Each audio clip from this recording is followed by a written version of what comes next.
Et par rapport à tout ce qu'on a fait en début d'année, je vous rappelle qu'en début d'année, qu'est-ce qu'on avait fait?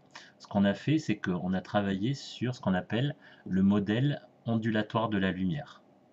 Vous vous rappelez, on avait parlé d'interférence de la lumière, de diffraction de la lumière, d'effet Doppler, et ça concernait le phénomène des ondes qui peuvent se diffracter, qui peuvent interférer, qui peuvent changer de fréquence en fonction de l'effet Doppler. Donc ça, tout ce qu'on a fait en début d'année, c'est ce qu'on appelle l'aspect ondulatoire de la lumière. Et là maintenant, ce qu'on va montrer, c'est un autre aspect de la lumière, un aspect qui ne peut pas se décrire avec les ondes. Et c'est ça qu'on va appeler l'aspect corpusculaire de la lumière. Voilà, donc voilà un petit peu ce qu'on va aborder aujourd'hui. Et donc, si vous reprenez l'activité C20 que je vous ai donnée, donc c'est celle-là en fait, l'activité C20, vous voyez, vous avez plein de choses à compléter. Donc on va compléter tout ça ensemble. Voilà. Donc dans cette activité, en fait, je l'ai intitulée Lumière, un flux de photons. Alors pour moi, les deux mots sont importants. Il y a le mot flux. Pour moi, un flux, c'est un peu comme un flux d'électrons. Vous voyez, c'est une intensité un petit peu. Et puis il y a le mot photon. Et donc, pour moi, ces deux mots sont importants parce qu'ils vont intervenir sur ce schéma-là que vous voyez, puisque là, vous voyez qu'il y a des électrons qui vont être éjectés avec une certaine vitesse. Donc là, il y a une notion de flux et de vitesse. Et puis l'exemple qu'on a vu mardi avec les cellules photovoltaïques et donc les panneaux solaires. Donc c'est pour ça qu'on est vraiment dans le thème du développement durable. Alors, ce qu'on va voir aujourd'hui, eh ben, en fait, voilà, c'est tout ça. Donc, c'est revoir des choses que vous avez fait en première. Donc, le photon. Donc, qu'est-ce qui a trait au photon? Ben, c'est son énergie, sa vitesse, sa masse. Et ensuite, on va essayer d'aborder un phénomène qui s'appelle l'effet photoélectrique. Et cet effet photoélectrique, on va l'aborder, je vais vous montrer de manière historique. On va se servir d'expériences historiques pour essayer de voir comment est-ce qu'on a pu découvrir cet effet photoélectrique. Et ça va nous amener à définir une grandeur qu'on va appeler le travail d'extraction. Et ce travail d'extraction, ça va être lié à un phénomène qu'on appelle l'absorption et l'émission de photons. Et là, on va voir que ce phénomène-là, ça a des applications. Ça a des applications parce que ça va rentrer dans plein de constituants que vous connaissez. En particulier les cellules photovoltaïques, les LED, les résistances, les spectres infrarouges, les spectroscopes. Donc on va voir qu'il y a plein d'applications et il y a donc derrière ça des enjeux énergétiques. Donc voilà un petit peu tout ce qu'on va essayer de montrer dans ce chapitre.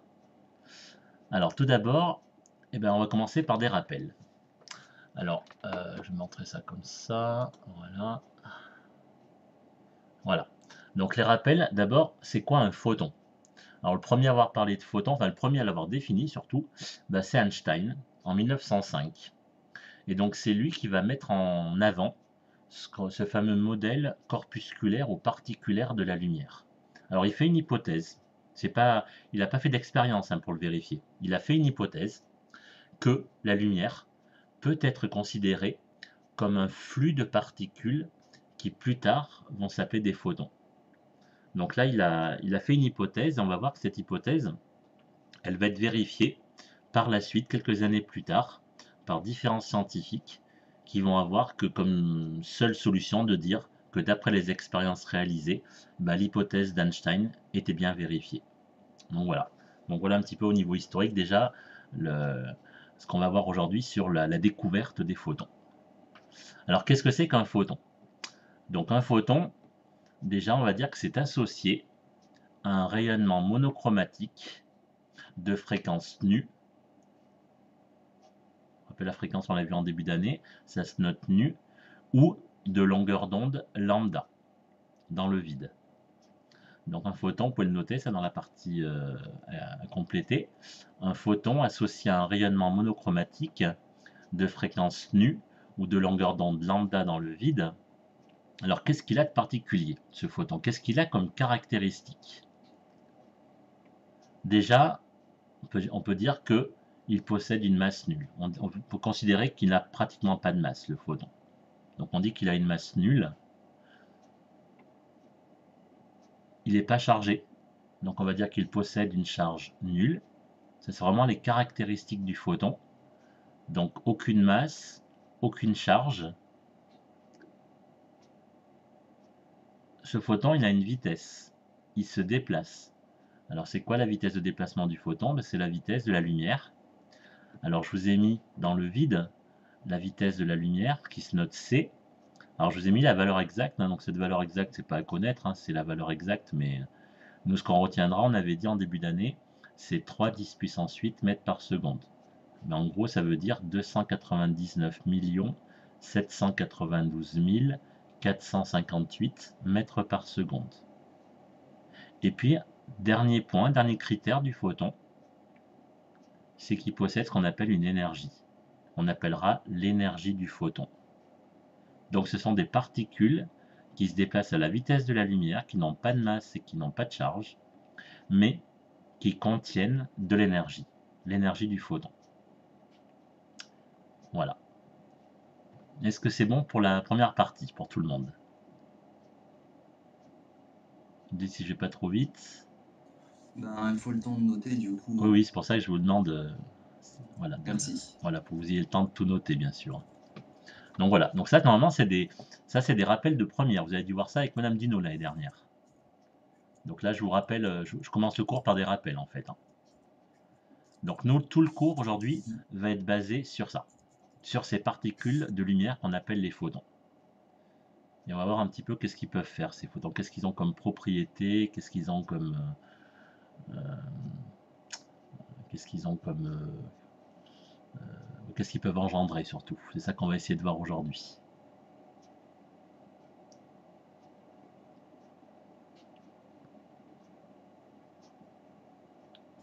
Mathieu, est-ce Oui. que vous mettrez le diaporama complété sur Pronote? Parce qu'en fait, on peut pas. Enfin, c'est pas évident de pouvoir mettre, par exemple, les -1 en haut, ou enfin, le Ah oui. photon en bas, etc. Ouais, oui, mais pas de souci. Bah, de toute façon, ce Merci. que j'ai fait, je vais peut-être même pas mettre le diaporama. Ce que je vais faire, c'est vous, comme j'enregistre la séance, je vous donnerai l'enregistrement de la séance. Comme ça, Oui. vous aurez le film avec vous. Et comme Oui. ça, après, à tête reposée, tu pourras remarquer correctement les choses. Oui, c'est aussi pour. C'est Ismaël qui est absent. Non, c'est C'est Yovan qui est absent Yovan, aussi. voilà, c'est ça. Et Yovan, et puis il y a 2 absents, j'avais noté même. Bah, je sais pas si, C'est Alexandre, mais il va non, je sais pas, c'est qui devait arriver en retard, hein. Alors, je vais C'est Alexandre. Est-ce qu'il est revenu, Alexandre? Ah, bah il est là. Oui, c'est Alexandre. Il est là. Oui, oui, c'est moi, je suis là. Ah, t'es là, donc je te mets plus absent du coup. Hop. Et Yovan, il est toujours pas là? Apparemment. Apparemment non. Donc, ok. Donc, du coup, voilà, donc il aura l'enregistrement, et puis il y a Amandine aussi. Donc, du coup, ils auront tous les deux l'enregistrement en fait. Voilà. Est-ce que c'est bon pour la première diapo? Oui. Oui. Alors maintenant qu'on a abordé ce que c'est qu'un photon, on vient de dire que ces photons, ils ont une énergie. Et on vient de dire qu'un photon est associé à une fréquence ou à une longueur d'onde. Donc, il me semble que l'an dernier, vous avez dû voir une formule qui reliait l'énergie et la fréquence ou la longueur d'onde. Est-ce que quelqu'un s'en rappelle?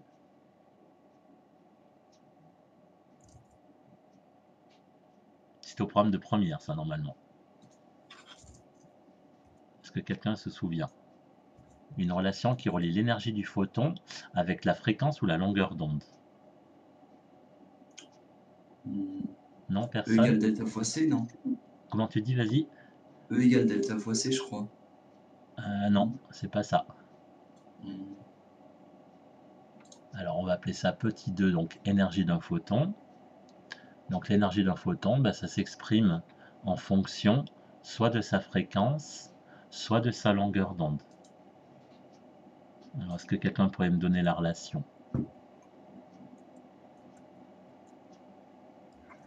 E égale H fois nu. Voilà. Avec H, ce qu'on appelle la constante de Planck, et donc nu la fréquence. Voilà. Donc ça vous donne cette relation-là. Alors il y a deux possibilités. Soit vous écrivez E égale H fois nu. Donc nu c'est la fréquence en Hertz. L'énergie du photon, c'est l'énergie, généralement l'unité légale, c'est le joule. Et puis le H, on appelle la constante de Planck, donc qui n'est pas à connaître, puisqu'elle sera toujours donnée, équivaut H égale 663 10-34 joules secondes. Donc ça, c'est la première formule. Donc tu m'as dit Hugues égale H fois nu.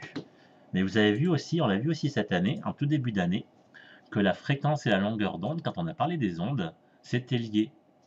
On avait dit en tout début d'année que la fréquence nu, c'était égal à C divisé par lambda. Est-ce que vous vous rappelez de cette formule? Là, je fais appel à vos souvenirs de tout début d'année. Donc on peut écrire que l'énergie, c'est H fois nu, mais on peut remplacer le nu par C divisé par lambda. Donc en fait, vous avez les deux formules finalement qui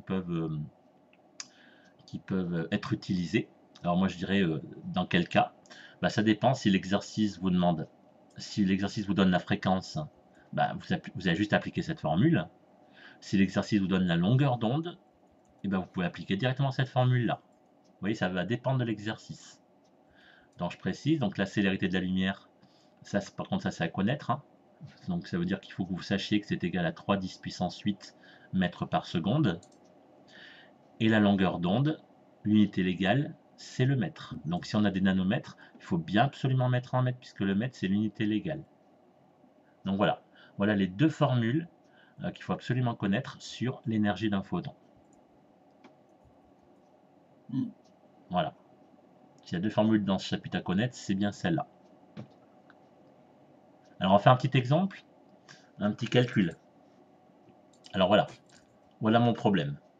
Moi j'ai un photon qui correspond à de la lumière rouge. Donc une lumière visible. Comme elle est visible, comme c'est du rouge, la longueur d'onde, c'est 700 nanomètres.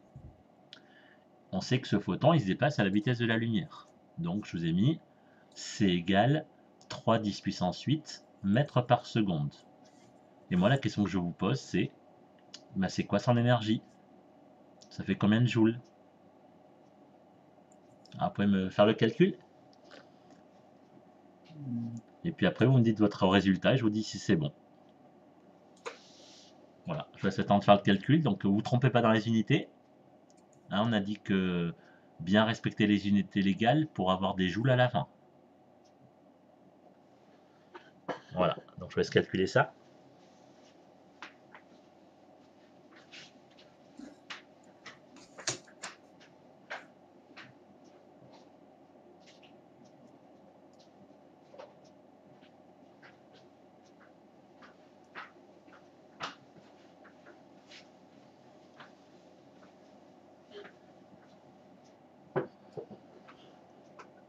Alors, qu'est-ce qu'il me propose une valeur? Je ne sais pas. J'ai 2,84 fois 10 puissance moins 28. Alors, 2,84, 10 puissance moins 28, il y a un truc qui me plaît pas. Ah, c'est parce que c'est en nanomètres. Enfin, si, non, 10 moins 28, oui, voilà, c'est en nanomètres. Donc, qu'est-ce qu'il faut faire? Fois 10 moins 9. Fois 10 moins 9, voilà.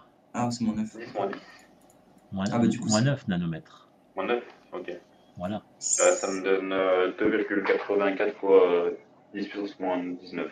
Là, ça me va déjà mieux, là. Pourquoi je peux dire que ça va déjà mieux? Parce que à peu près l'ordre de l'énergie d'un photon, c'est tout petit en fait. Mais c'est de l'ordre à peu près de 10 moins 19. Voilà. Donc moi je vous donne le calcul. Donc la valeur de l'énergie transportée en joules. Voilà votre calcul que vous devez faire. H fois C sur lambda, puisqu'on connaît lambda. H c'est la constante de Planck que vous avez ici. C, c'est 3 puissance 8 mètres par seconde. Et la longueur d'onde, pas se tromper, bien mettre en 10 puissance moins 9, puisqu'on a dit qu'on respectait l'unité légale. Et là, si vous faites ce calcul, vous devez trouver ceci. 2,84, 10 moins 19 joules. Est-ce que c'est bon? Tout le monde a trouvé ça? Oui, moi j'ai trouvé ça. Impeccable. Donc voilà, ce qu'il faut savoir, c'est que de la lumière visible, l'énergie d'un photon qui correspond à de la lumière visible, c'est toujours de l'ordre de 10 puissance moins 19. Voilà, donc ça vous donne un indice. Donc si vous ne trouvez pas 10 moins 19, c'est que vous êtes trompé quelque part, vous avez oublié de transformer des nanomètres en mètres, par exemple. Voilà. Alors maintenant, moi je me dis, cette valeur-là en joules, c'est 10 moins 19. C'est pas très grand en fait. Donc pour moi, ce que je vais essayer de faire, c'est trouver une unité beaucoup plus adaptée que le joule pour que ce soit des valeurs qui me parlent plus. Voilà. Donc en fait, ce qu'on va faire, c'est qu'on va changer d'unité. On va passer des joules à une nouvelle unité qu'on appellera, on en a parlé un peu début d'année, qu'on appellera les électronvolts. Et les électronvolts, et ben en fait, c'est une unité qu'on peut utiliser donc pour la lumière et qu'on utilisera en toute fin d'année quand on parlera du dernier chapitre sur la radioactivité.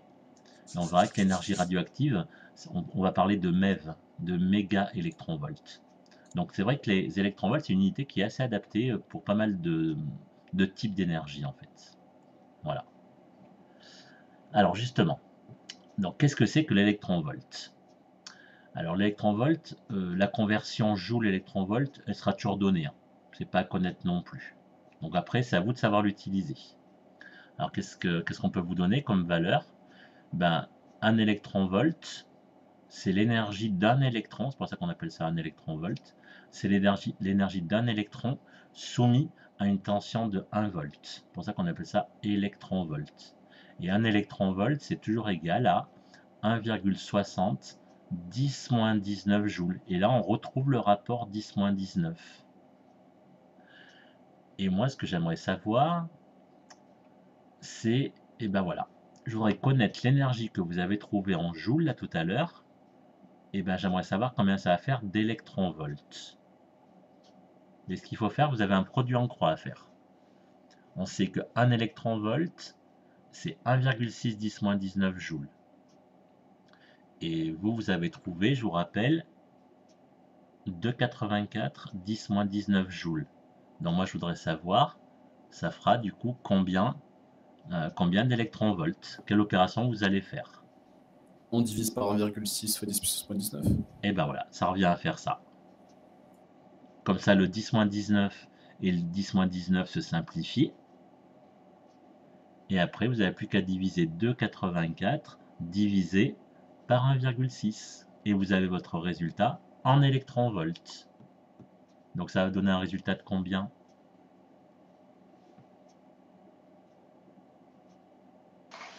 Je ne sais pas si j'ai fait le bon calcul, mais moi je trouvais 4,5 fois 10 puissance 17. Ah, c'est pas possible. Parce que 1,76. Je crois que c'est d'où? De votre. 1,77, quelque chose comme ça. donc ça doit faire ça. Un virgule Les 10-19 s'éliminent. Et 2,84 divisé par 1,6, qu'est-ce qui va rester du coup? 1,775, donc 1,78. Moi j'ai 77, mais Ah oui, je je pense qu'on revérifie. arrondissait au-dessus. Alors, c'est peut-être moi qui me suis trompé, je revérifie. Ça fait 775 en fait, donc on peut... Oui, c'est vrai, on arrondir peut mettre sur- 78 parce qu'on a le 5, tout à fait, tu as raison, c'est moi qui me suis Oui. trompé. Donc, Donc je rectifie tout de suite. Et voilà, c'est rectifié. ok. Voilà. Donc, voilà un petit peu comment est-ce qu'on calcule l'énergie d'un électron, d'un photon, pardon. 1,78 électronvolts. Alors du coup, maintenant, on va aborder l'activité que je vous avais demandé de travailler aujourd'hui, qui concerne justement l'effet photoélectrique. L'activité, elle est dans votre livre, page 464. Et donc, dans cette activité, vous aviez 4 documents. Et moi, ce que je voudrais vous demander, c'est, je pense que vous avez dû les lire, les 4 documents, parce que c'était ce qu'il fallait faire aujourd'hui. Et alors, est-ce que quelqu'un peut me dire ce qu'il a retenu de ces 4 documents? Qu'est-ce qu'il y a à savoir, en fait? Donc, le premier document, c'est celui-là. Donc, ça reprend l'expérience de Robert Millikan, qui confirmera l'hypothèse d'Einstein. Alors, vas-y, qu'est-ce qui veut prendre la parole? Moi, je peux commencer si vous voulez. Eh ben, vas-y. C'est celui que j'ai le plus compris. Ouais. Donc en gros, un métal, ça va contenir des électrons, je crois, enfin de la lumière. Alors, un métal ne contient pas de lumière. Un métal contient des électrons qu'on appelle des électrons libres. C'est-à-dire qu'en fait, un métal, c'est constitué, si tu veux, d'un ensemble de noyaux positifs qui sont immobiles. Et puis autour, il y a des électrons qui vont changer d'atome, qu'on appelle des électrons libres. Donc voilà ce que c'est qu'un métal. D'accord. Et du coup, ben, ils vont être enfermés dedans et pour, être extraits du métal, il faut, dépasser un seuil d'énergie, donné qui est, je crois que c'est une puissance lumineuse, il me semble. Alors, il faut dépasser un seuil d'énergie ou même un seuil de L'extraction, je crois que ça alors ça s'appelle. s'appelle un travail d'extraction. Ouais, Ouais. OK et donc si on dépasse ce travail d'extraction, qu'est-ce que vous avez retenu? Et ben, les électrons vont pouvoir sortir du métal, ouais, Alors ça va les être libéré. électrons, alors vont, ben, est-ce que ça sera obligatoire? Est-ce qu'ils peuvent tous sortir du métal? Peut-être, je sais pas. Peut-être ou peut-être pas. Donc on va voir dans quelles conditions un électron peut ou non sortir du métal. Donc ça, c'est ce qu'on va aussi essayer Mmh. d'aborder. OK et donc est-ce que ça justifie, heu,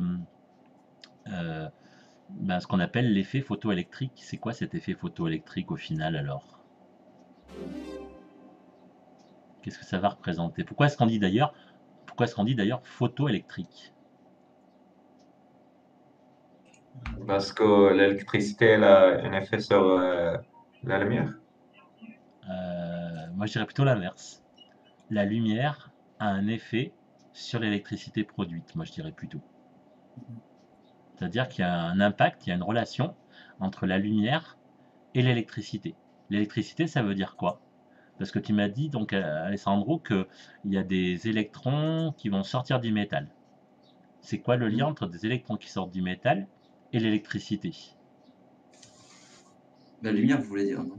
Non, non, moi je parle des électrons qui Ah, sont éjectés, tu m'as dit, et et après nous on est en train de parler après d'électricité. C'est quoi le lien? bah, parce que les électrons, ça correspond à un courant électrique, non? Eh ben oui, des électrons qui se déplacent, c'est ce qu'on appelle un courant électrique. Donc ça veut dire que plus il y a d'électrons qui vont s'échapper, et ben plus le courant électrique sera important et plus on va Oui. produire d'électricité. Vous voyez le lien? Donc voilà Mmh. un petit peu ce que veut dire ce premier document ici et le deuxième Donc document, ça montre le fameux, ce que tu m'as dit, le travail d'extraction qu'il faut mmh, dépasser. Ça, c'est ce que tu viens de me dire. Le document 3, eh ben, on voit que Millikan, grâce à son expérience, bah, il vient de vérifier que grâce à cette éjection d'électrons, eh ben, finalement Einstein a raison. Et puis Einstein, il a dit une phrase là, qui est surlignée, qu'on essaiera de voir tout à l'heure, que s'il y a trop d'énergie, cette énergie elle est transférée sous forme d'énergie d'énergie cinétique. cinétique. Ça, on en parlera aussi tout à l'heure. Et puis il y a un quatrième document avec une vérification, je dirais, expérimentale avec ce dispositif. Alors tout à l'heure, nous, ce qu'on va faire, ce dispositif, on essaiera de le tester. Alors pour le tester, ben, pareil, je vous ai mis, vous verrez, sur le netboard, une simulation. Donc la simulation, elle est facile à trouver, hein, vous pouvez la trouver aussi sur Google, et on la fera tout à l'heure, et on essaiera de voir ce qui se passe si on change différents paramètres.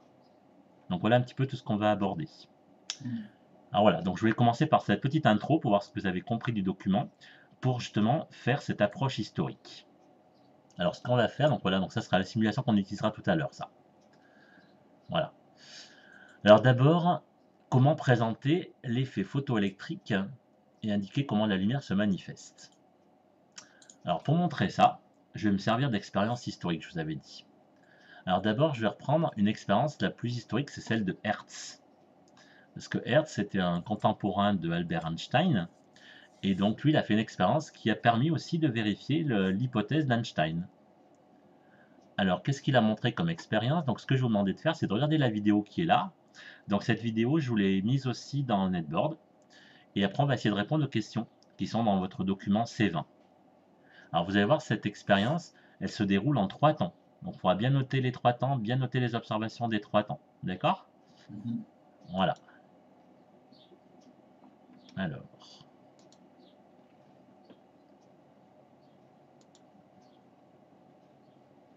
je mets au début. Voilà.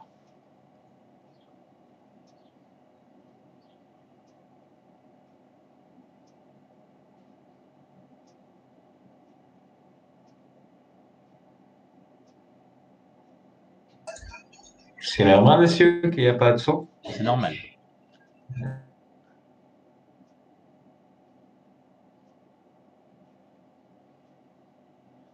Et voilà. Donc je remonte une deuxième fois, comme ça vous voyez bien les phénomènes.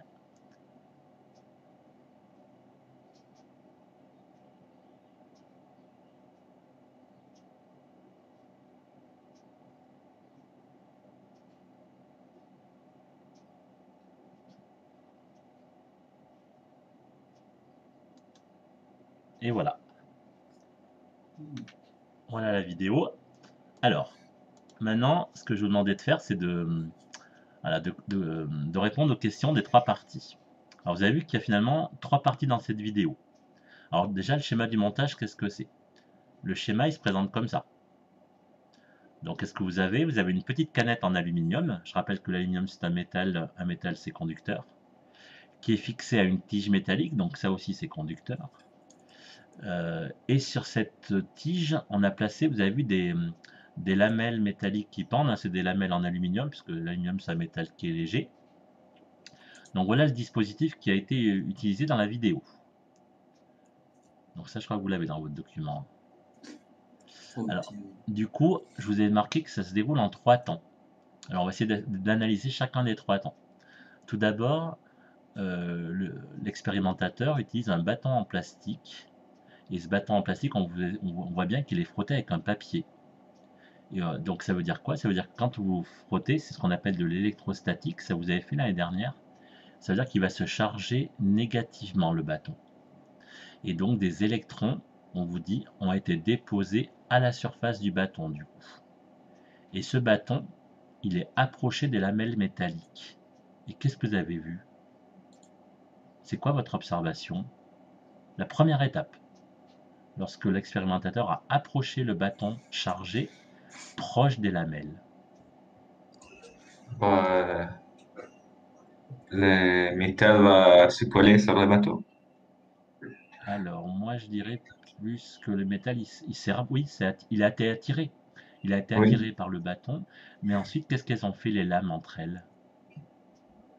Qu'est-ce qu'elles ont fait? Comment elles étaient au début et comment elles étaient après, les lamelles? Bah, elles se sont agitées au tout début. Oui, mais même, elles sont agitées, mais qu'est-ce qu'on a pu constater aussi? Bah, qu'en mettant le doigt juste après, ça se rétablissait. Ah, mais avant que ça se rétablisse, ça veut dire qu'elles étaient comment, ces lamelles, les unes par rapport aux autres? Elles étaient chargées en électrons. Et oui, Non. toutes les deux, enfin toutes. Et ça fait quoi des moins avec des moins? Ça s'attire ou ça se repousse? Ça se repousse. Donc comment elles étaient vos lamelles? Elles étaient repoussées les unes par rapport aux autres. Ah oui. Donc elles étaient comme ça vos lamelles. Donc voilà, je vous laisse noter ça. Ça c'est la première observation. C'est-à-dire qu'on a chargé, on a apporté des électrons supplémentaires aux lamelles. Voilà ce qu'on a fait. Ça c'est la première expérience. Donc on observe que les lamelles s'écartent. Les électrons du bâton, ça veut dire qu'ils ont été, comme tu as dit, transmis aux lamelles, puisque le bâton, il avait des électrons supplémentaires, et ces électrons, ils ont été transmis aux lamelles, qui maintenant possèdent toutes des charges moins. Et comme on sait que des charges moins avec des charges moins, généralement, ça se repousse. C'est pour ça que les deux lames, là, que vous voyez à chaque fois, les deux lamelles, elles sont toutes les deux chargées négatives, donc elles sont obligées de se repousser, et c'est pour ça qu'on voit bien dans la vidéo qu'elles sont toutes écartées les unes par rapport aux autres. Parce que le bâton, il était chargé d'électrons. Donc il a donné ses électrons aux lamelles. C'est pareil, c'était le bâton qui a apporté, oui. Et oui, parce que qu'est-ce qu'on a dit? On a dit que le bâton, il apporte des électrons supplémentaires et ces électrons, ils vont aller directement sur les métaux.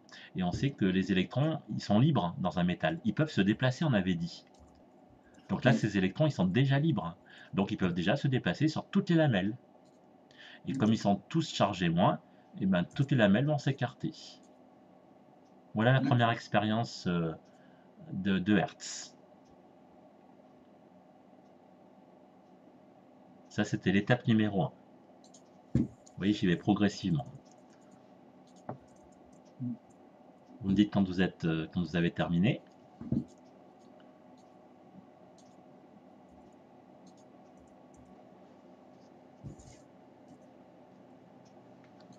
Et après, quelqu'un me proposera l'étape 2. Qu'est-ce qui s'est passé dans l'étape 2? Qu'est-ce qu'il a fait l'expérimentateur juste après?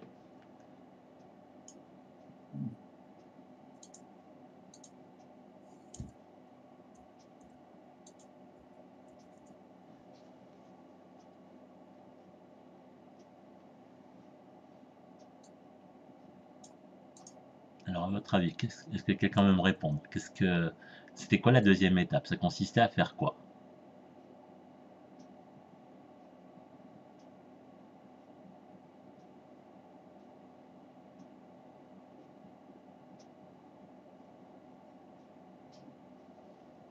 Alors, est-ce que je peux passer à l'étape 2 pour tout le monde?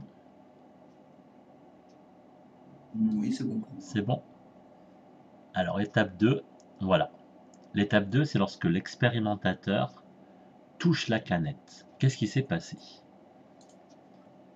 Ben, ils ont arrêté de se repousser, les lamelles. Alors oui, c'est ça. Les lamelles, elles sont revenues à leur position verticale initiale, elles ont arrêté de se repousser. Mais alors, comment est-ce qu'on interprète ça? Comment est-ce qu'on va expliquer le fait que si on touche la canette, bah, les lamelles, elles reprennent leur position initiale? Qu'est-ce qu'on a fait? La canette a libéré l'électricité dans le doigt, dans la courbe. Oui. Donc, ça veut dire que les électrons qui étaient présents sur les lamelles se sont dirigés vers le doigt de l'expérimentateur. C'est ça en fait. Ouais. Et nous, on est le doigt, je veux dire, le doigt de l'expérimentateur, il est relié aussi à quoi? À la personne. Et la Oui. personne, elle est reliée à quoi? Au sol? Au sol. Voilà, c'est ce qu'on appelle la terre ou la masse dans un circuit électrique. Donc ça veut dire quoi? Ça veut dire que si on touche la canette, et ben vu qu'on est relié au sol, bah, ça veut dire que tous les électrons vont se déplacer vers la borne moins, vers le sol. Donc ils vont traverser le doigt, la personne, jusqu'au sol. Et donc les lamelles, elles vont perdre leurs électrons en excédent. Et comme elles vont perdre leurs électrons, ben, les lamelles elles vont finir par se décharger et revenir à leur position initiale. Donc ça va donner quelque chose comme ça. Mais si le sol, c'est une borne moins, c'est-à-dire que ça repousse les électrons, non? Non, non, le sol, ça veut dire une tension nulle. Donc ça veut Borne dire... moins, c'est-à-dire quoi? Non, c'est plutôt le sol, enfin ce qu'on appelle la masse dans un circuit, c'est ce qui permet de dire que c'est une tension nulle. Ah, d'accord. C'est pour ça qu'on ne peut pas s'électrocuter parce qu'on est relié au sol, justement. C'est-à-dire les charges vont traverser notre corps, mais vont aller dans le sol. On ne va pas être électrocuté, si tu veux. C'est ça Oui, une masse. Voilà. Ok. Donc voilà l'expérience numéro 2. Donc là, l'expérimentateur touche la canette et on observe que les lamelles retrouvent leur position initiale. Donc les électrons, si on interprète, les électrons des lamelles, ben, ils ont migré vers la canette et vers la main. Et du coup, les électrons, ben, les lamelles, elles ont perdu leur charge. Et comme elles ont perdu leur charge, elles reprennent leur position verticale initiale et elles finissent par se rapprocher. Ça, c'était la deuxième étape de l'expérience. Donc après, elles sont de charge nulle, les lamelles, c'est ça? Et ben voilà. Elles n'ont plus de charge, tous les électrons sont partis, ou voilà. Ok. Et là maintenant, il y avait une troisième étape. Et la troisième étape, vous avez vu le début, l'expérimentateur, il a à nouveau rechargé les lamelles. Vous avez vu, il a frotté sa baguette en plastique, il les a approchées des lames, et les lames, elles se sont rechargées. Vous avez vu ça? Mais après, qu'est-ce qu'il a fait, l'expérimentateur, dans un troisième temps? Au lieu de mettre sa main, qu'est-ce qu'il a fait à la place? Il a mis de la lumière. Et alors, est-ce que quelqu'un a remarqué quel type de lumière c'était? C'est bleu. C'est un peu bleu. C'est quoi comme type de lumière, ça? C'est l'UV, non? Eh oui. Il a approché de la canette une lumière ultraviolette. Et lorsqu'il a approché la lumière ultraviolette de la canette, qu'est-ce que vous avez observé? Qu'est-ce qu'elles ont fait, les lamelles?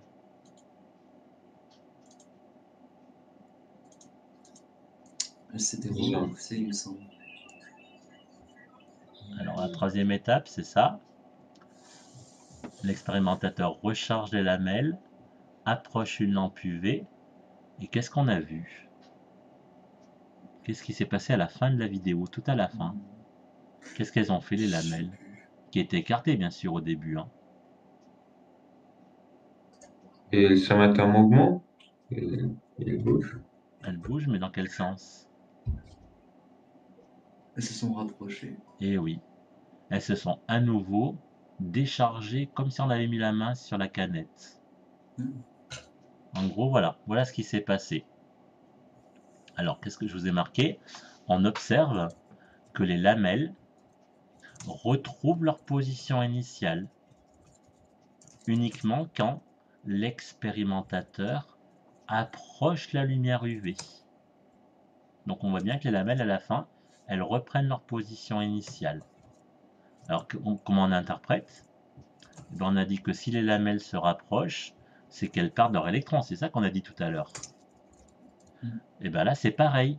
C'est-à-dire que quand on approche une lampe UV, ce qui va se passer, c'est que les électrons qui étaient présents sur les lamelles, ils partent. Ils vont migrer vers la canette. Mais ils migrent vers la canette, mais là, il n'y a plus la main. Ils ne peuvent plus redescendre sur la Terre. Donc, ils migrent sur la canette, mais ça veut dire qu'ils doivent partir. Ils ne peuvent pas rester. S'ils restaient, les lames seraient toujours écartées. Alors, si les lames ne sont plus écartées, c'est que les électrons, ils ont quitté les lamelles, mais ils ont dû aussi quitter la canette, du coup. Et donc, ça veut dire que on a la preuve que là, les électrons, ils ont été arrachés, enlevés de la canette grâce à la lumière UV. Et du coup, c'est la lampe UV qui récupère les électrons? La lampe UV permet aux électrons d'être extraits de la canette. C'est-à-dire que les électrons, ils doivent partir. Ils quittent la canette. Parce que là, il n'y a plus de contact, là, il n'y a plus la main. Donc, si les électrons doivent partir, ils sont extraits. On les extrait de la canette. Et ça, il faut une certaine énergie, tu m'as dit en plus, Alessandro. Et donc, ça sera l'énergie apportée par qui? Par la lumière UV.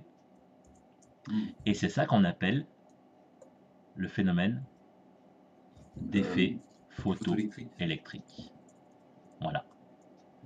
Donc, en fait, c'est quoi un effet photoélectrique? Si je résume l'expérience, c'est que les électrons ont capté suffisamment d'énergie, donc grâce à la lumière UV, pour être éjectés du métal. Et c'est ça qu'on montre dans cette troisième partie d'expérience. Et c'est ça qu'on appelle le phénomène d'effet photoélectrique. Vous voyez? Donc voilà déjà la première expérience qu'a fait Monsieur Hertz pour vérifier l'hypothèse d'Einstein qui disait que des photons, des particules de lumière qui possèdent de l'énergie, si elles possèdent de l'énergie, c'est qu'elles ont suffisamment d'énergie pour extraire des électrons. Et ça, c'est une preuve expérimentale de l'hypothèse d'Einstein. C'est bon, est-ce que tout le monde a bien compris l'expérience? Des 3 temps d'expérience. Oui, donc c'est assez rapide comme expérience, mais ça démontre plein de choses. Et c'est vraiment une expérience historique. C'était vraiment la première expérience qui a été faite là-dessus. Oui, donc je trouve que c'est bien de partir de là pour bien comprendre le phénomène. Voilà, donc je vous laisse noter la conclusion.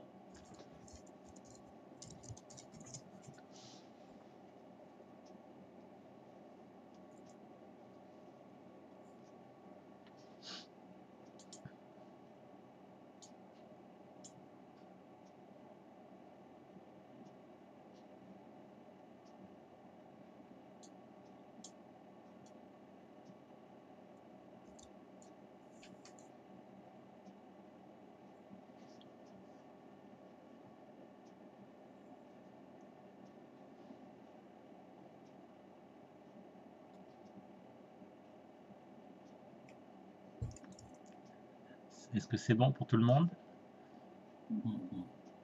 Oui? Non? Vous me dites? Oui. Oui? Ok.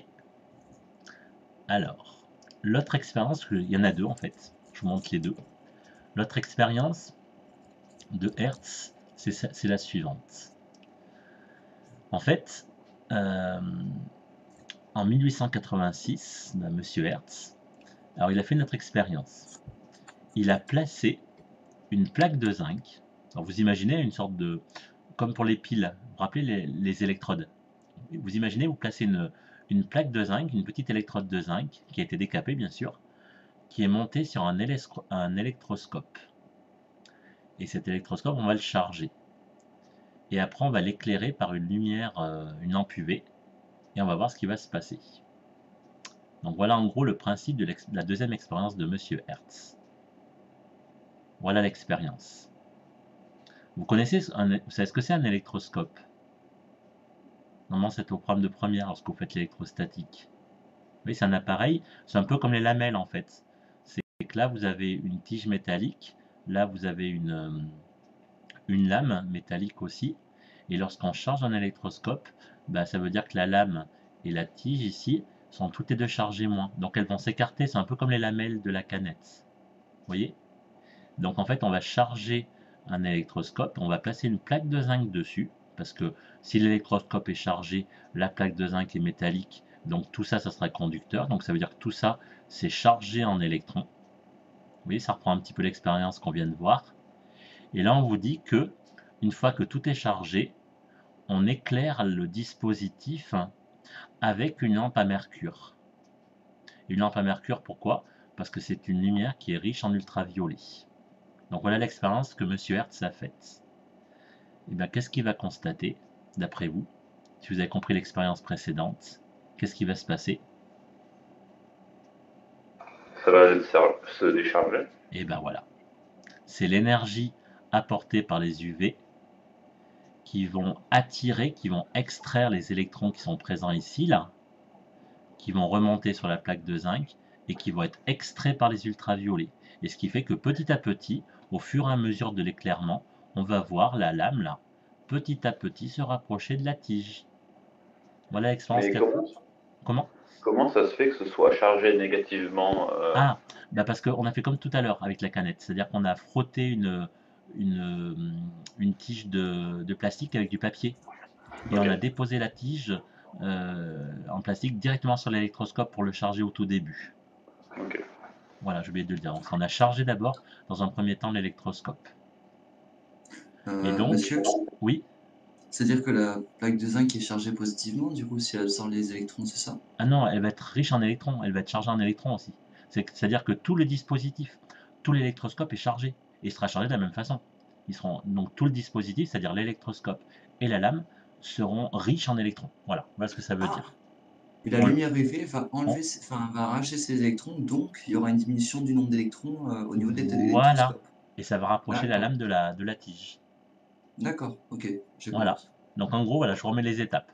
Les étapes, c'est au départ, la plaque de zinc et l'électroscope sont chargés négativement. Donc l'aiguille dévie. La plaque de zinc est chargée, elle est éclairée, et on s'aperçoit que l'aiguille revient dans sa position initiale. Donc interprétation, ça vous l'avez normalement, lorsque la plaque de zinc est éclairée, l'énergie, donc éclairée par des UV, l'énergie absorbée par les électrons leur permet d'être éjectés de la plaque. C'est-à-dire que les électrons vont récupérer l'énergie des photons ultraviolets, et une fois qu'ils ont absorbé les photons, et ben, ils vont pouvoir être éjectés de la plaque. Voilà ce qui va se passer. Et donc la plaque, petit à petit, bah, vu qu'elle va perdre des électrons, bah, petit à petit, la plaque, elle va se décharger. Et donc l'aiguille va revenir à sa position initiale. Donc en gros, si on résume, au tout début, on a ça. On a un électroscope, vous voyez, avec les petits chargements, on voit mieux là. Tout l'électroscope est chargé négativement. Et ensuite, on éclaire avec un rayonnement ultraviolet. Et là, on s'aperçoit que tous les électrons vont venir récupérer l'énergie des photons, là. Et quand ils vont récupérer l'énergie d'un photon, ils vont partir, ils vont être éjectés. Et ce qui fait que le dispositif, petit à petit, il va perdre des chargements. Et comme il va perdre des chargements, ben, les deux lames de l'électroscope, ici, elles vont finir par se rapprocher. Est-ce que c'est bon pour tout le monde? Par contre, il a fait notre expérience, Monsieur Hertz. Donc l'expérience qu'il a faite, après, c'est celle-là. Il a mis la plaque de zinc, il l'a rechargée négativement, il a rechargé l'électroscope, il a rechargé la plaque de zinc, il a réinitialisé l'expérience. Mais là, il fait quelque chose de nouveau. Qu'est-ce qu'il a fait de nouveau? Donc il s'aperçoit que là, l'aiguille, elle est déviée. Mais là, par contre, il éclaire à nouveau avec une lampe UV, mais il met quelque chose en place. Il va mettre une plaque de verre entre l'électroscope et la lumière UV. Et là, qu'est-ce qu'il observe? Ben, il observe que l'aiguille, elle reste dans sa position, elle ne revient pas à sa position initiale. Alors, comment vous expliquez ça? Comment ça se fait qu'une lame de verre empêche le fait que l'aiguille retourne à sa position initiale? Comment ça s'explique? Ben, c'est que le verre a empêché les électrons de passer. Ah non, pas Non. les électrons. Le verre, il a fait quelque chose. Oui. Qu'est-ce qu'il a fait d'après vous, le verre? Il a empêché quelque chose de passer, mais pas les électrons. Mais quoi La d'autre? lumière? Non. La lumière? La lumière ultraviolette, voilà. Ça veut tout simplement dire que si vous voulez bronzer derrière une vitre, c'est pas possible. Ah. Vous essayerez, ça marchera pas. Donc voilà, vous pouvez essayer si vous voulez, donc ça vous peut faire une expérience qualitative, mais en fait, les UV sont bloqués par le verre. Donc ça montre bien que c'est bien les rayonnements ultraviolets qui vont permettre d'arracher les électrons. S'il n'y a pas d'UV, on ne peut pas arracher les électrons. Donc voilà ce qu'a montré Hertz. Il a montré qu'avec une plaque de verre, les UV ne peuvent pas rentrer en contact avec les électrons de l'électroscope. Ça les bloque. Donc les électrons ne peuvent pas être arrachés. Donc l'aiguille reste à sa position chargée. Voilà. Donc la plaque de verre ne laisse pas passer les radiations. Les électrons ne sont pas arrachés au métal. Donc conclusion, eh ben, Monsieur Hertz, il a découvert que la lumière ultraviolette provoque l'émission d'électrons à partir d'une surface métallique comme le zinc, dans son expérience. Et on peut alors se demander comment on peut extraire un électron de métal. Alors, ce que j'ai dit à Alessandro en tout début de cours, j'ai dit qu'un métal, c'est quoi? C'est un réseau cristallin constitué d'ions positifs, c'est-à-dire que les ions positifs, ils ont des places définies, hein, ils ne bougent pas, les ions positifs, ils sont assez lourds d'ailleurs. Et autour d'eux, il y a des électrons qui vont graviter autour de ce réseau. Ils vont aller d'un atome à un autre, ces électrons, ils vont bouger. C'est ça qu'on appellera des électrons libres, libres de se déplacer à l'intérieur du réseau. Et c'est pour ça que grâce à ces électrons libres, ils sont tellement libres que si on leur apporte une énergie supplémentaire, ils vont pouvoir s'échapper du métal. Voilà ce qu'a prouvé M. Hertz. Donc M. Hertz a prouvé que des photons ultraviolets ont tellement d'énergie qu'ils peuvent extraire des électrons libres d'un métal. Est-ce que c'est bon pour tout le monde pour la conclusion de l'expérience de Hertz? Oui. Oui, c'est clair pour tout le monde? Alors, là, je vous avais mis une question dans l'activité que vous aviez à faire. C'était d'expliquer en quoi les conditions d'observation de l'effet photoélectrique sont en contradiction avec une description purement ondulatoire de la lumière. Donc là, vous aviez des éléments de réponse dans le document 2. Alors moi, ce que je voudrais que vous me disiez, ben, c'est quoi dans la théorie corpusculaire qui ne marche pas avec la théorie ondulatoire? C'est quoi les deux? Pourquoi ces deux théories, elles s'opposent? Qu'est-ce qui ne marche pas entre... Qu'est-ce que fait l'une et que ne fait pas l'autre? Voilà ma question. Alors, qui veut répondre?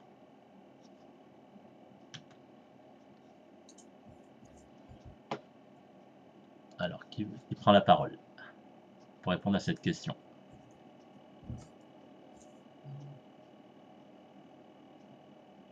Hein, je repose ma question, vous l'avez dans la... Voilà, la question est là, hein, je vous les mets là, les questions, si vous voulez. Alors, c'est un peu long. Donc, en gros, c'est qu'est-ce que la théorie corpusculaire nous dit qui ne marchera pas dans la théorie ondulatoire? Voilà, en gros, c'est ça la question. Ça n'a pas marché, donc je laisse comme ça. Alors, qui est-ce qui veut répondre?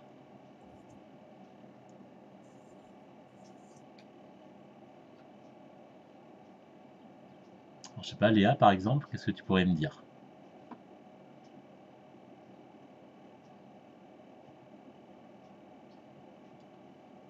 Léa, est-ce que tu es là?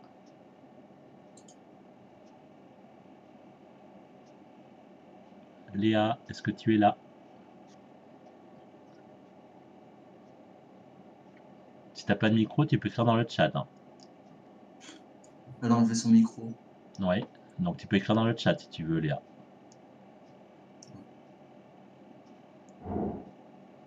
Alors. Ok, mais tu peux écrire dans le chat pour répondre à la question. Alors, qu'est-ce que la théorie corpusculaire nous dit qui ne marcherait jamais dans la théorie ondulatoire? Vous avez un élément de réponse dans le document 2 de l'activité.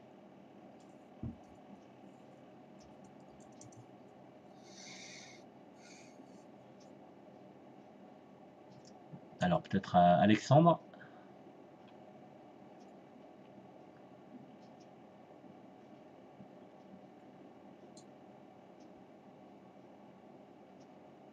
Alexandre, est-ce que tu es là?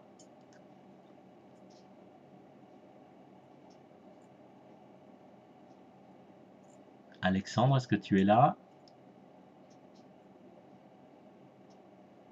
Alexandre n'est plus là.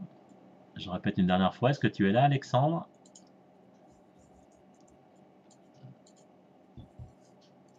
Allez, je répète une dernière fois, sinon je mets absent. Hein. Alexandre, est-ce que tu es là? Bon, bah Alexandre est absent. Voilà. Ok. Donc c'est bien beau d'être connecté, mais s'il n'y a personne derrière, ça va pas. Alessio, je t'écoute.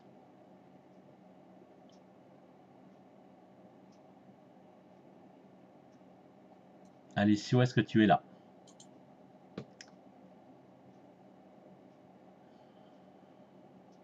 Ok. Alessio, est-ce que tu es là pour la dernière fois? Ok. Ok, j'ai compris le principe. Allô, oui, quoi, oui, allô, oui, bonjour. Donc là, je parle à Alessio, là. Alessio, est-ce que tu es là? Ok. Donc après, vous pouvez vous transmettre les messages comme quoi le prof appelle, il n'y a pas de souci. Mais là, moi, j'accepte pas. Hein. Il est là, Alessio. Non, non, il répond pas, Alessio. Hein. Si, il répond sur le chat. Il répond dans le chat, monsieur Alessio. Ah, d'accord. Alors, est-ce que tu peux répondre à la question, Alessio?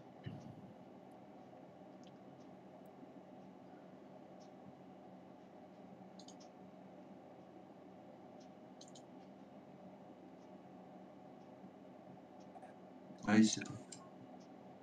Ok. Alors, peut-être Ismaël?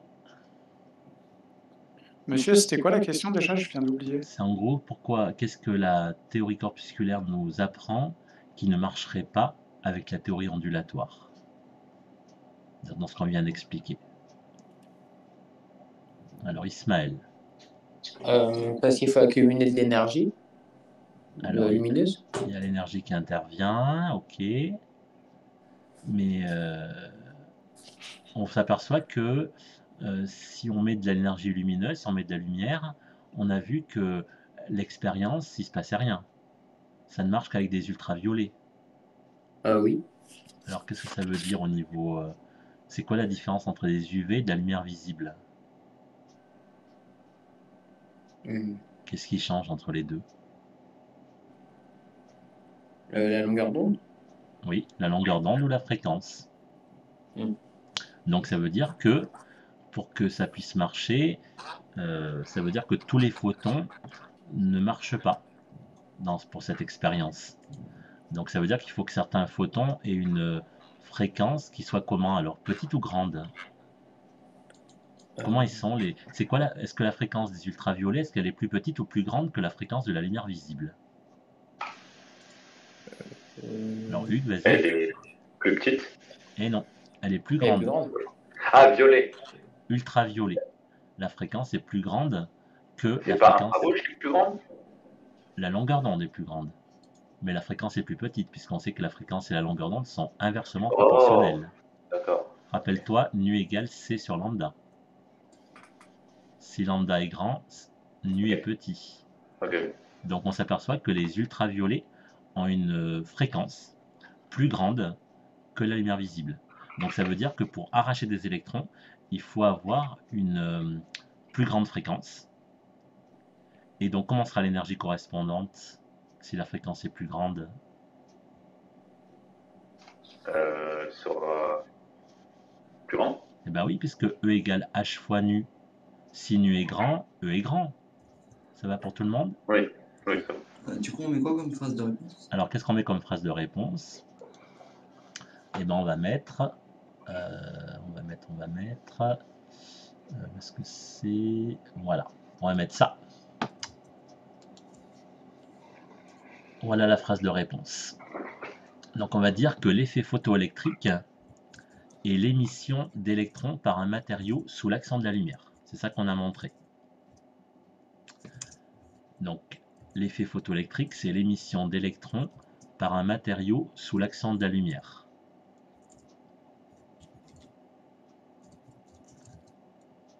Alors, qu'est-ce que je viens de vous expliquer? Je viens de vous expliquer que ce phénomène ne se produit que si la fréquence nue du rayonnement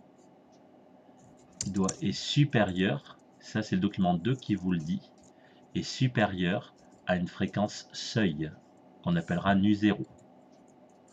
Et qu'est-ce qu'elle a de particulier, cette fréquence seuil? On vous dit, elle ne dépend que de la nature du matériau.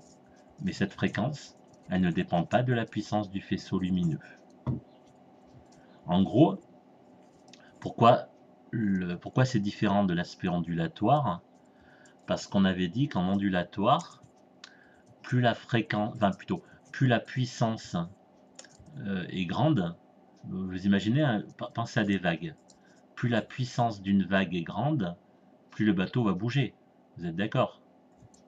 Et plus la puissance d'une vague est petite, moins le bateau va bouger.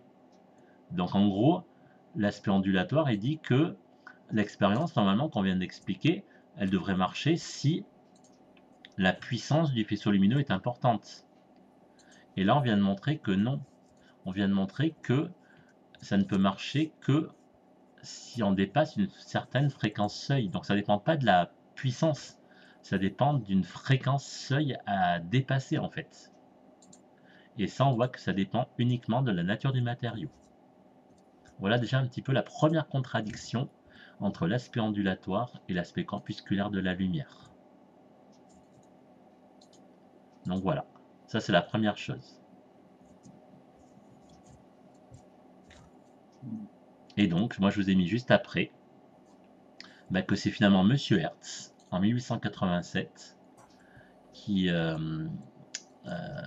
été observé par Monsieur Hertz, donc l'effet photoélectrique, pour lui, qui ne trouve pas d'interprétation avec la conception ondulatoire de la lumière, bien que celle-ci se soit imposée avec succès, ça j'ai repris les éléments du texte, hein, qui se soit imposée avec succès, en expliquant notamment le phénomène d'interférence de la lumière. Donc là j'ai repris une phrase du texte là, que vous aviez dans le document numéro 2. Donc voilà, donc ça montre déjà quelque chose qui fait que l'aspect corpusculaire de la lumière, c'est quand même un petit peu différent de l'aspect ondulatoire de la lumière. Voilà.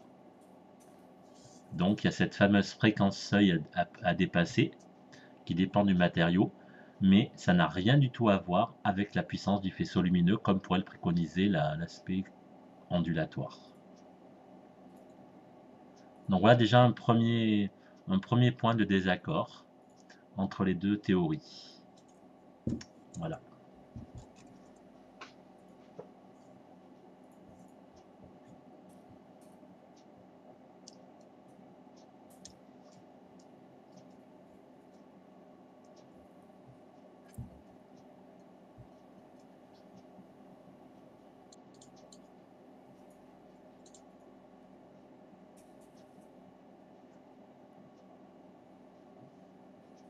C'est bon, on peut passer à la suite? Ok. Alors, oui, c'est bon. Alors, pourquoi ça marche pas ça? Voilà, donc ça, je vous le mets comme ça. Donc en conclusion de cette première question, en fait, qu'est-ce que je peux dire? Cet effet photoélectrique, au niveau historique, au niveau d'histoire des sciences, ça a une grande importance, car son étude a été décisive, je vous ai mis, pour remettre en cause la théorie des ondes électromagnétiques et proposer un nouveau modèle, qu'on appelle le modèle corpusculaire ou particulaire, qui conduira à ce qu'on appelle la naissance de la physique quantique. Et ceux qui font de la physique plus tard l'année prochaine, qui vont en classe prépa, qui vont continuer dans la physique, ben ça sera une des branches de la physique que vous allez étudier, qu'on appellera la physique quantique. Voilà. Donc à la fois la lumière c'est un rayonnement électrique et c'est des particules de lumière, Voilà, c'est ça? c'est ça qu'on va appeler d'ailleurs la dualité onde-corpuscule. D'accord. Et c'est ça qui sera la base de la physique quantique. Tout à fait. Donc ça, c'est un nouveau champ de la physique que là, vous étudierez, ben, ceux qui continueront en physique vont étudier l'année prochaine. C'est une nouvelle branche de la physique qu'on appelle la physique quantique. Voilà.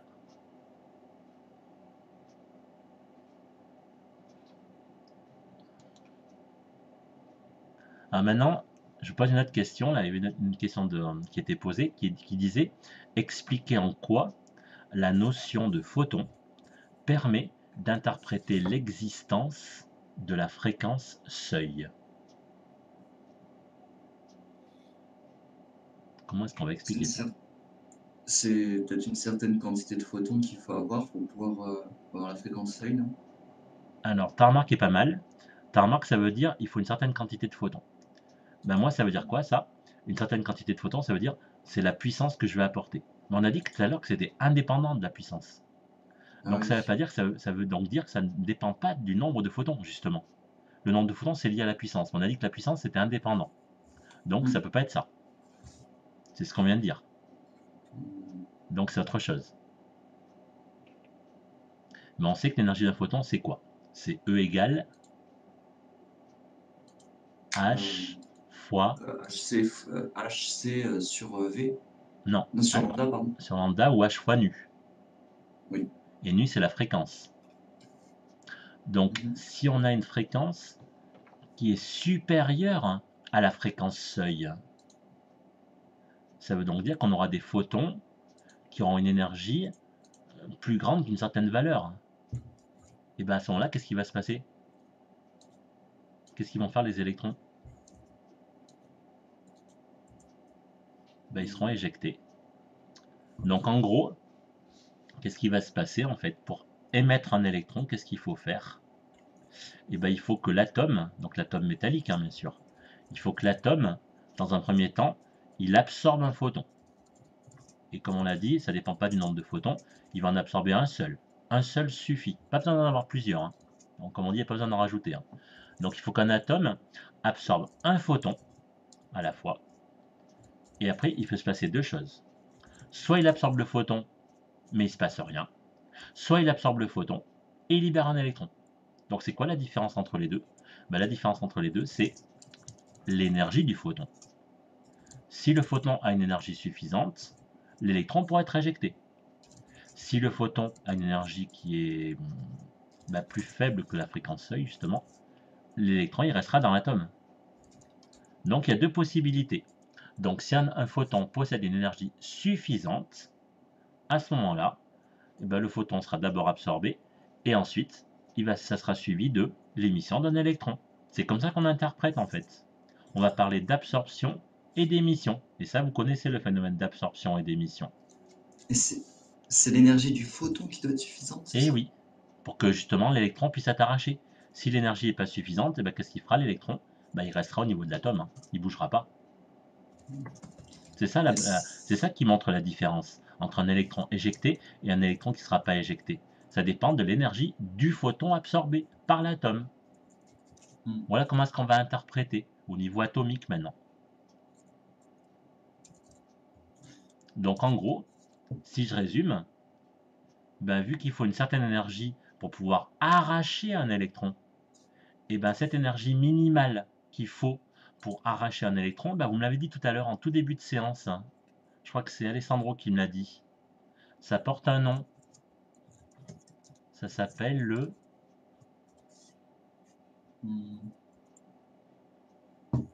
Regardez, je vous le montre.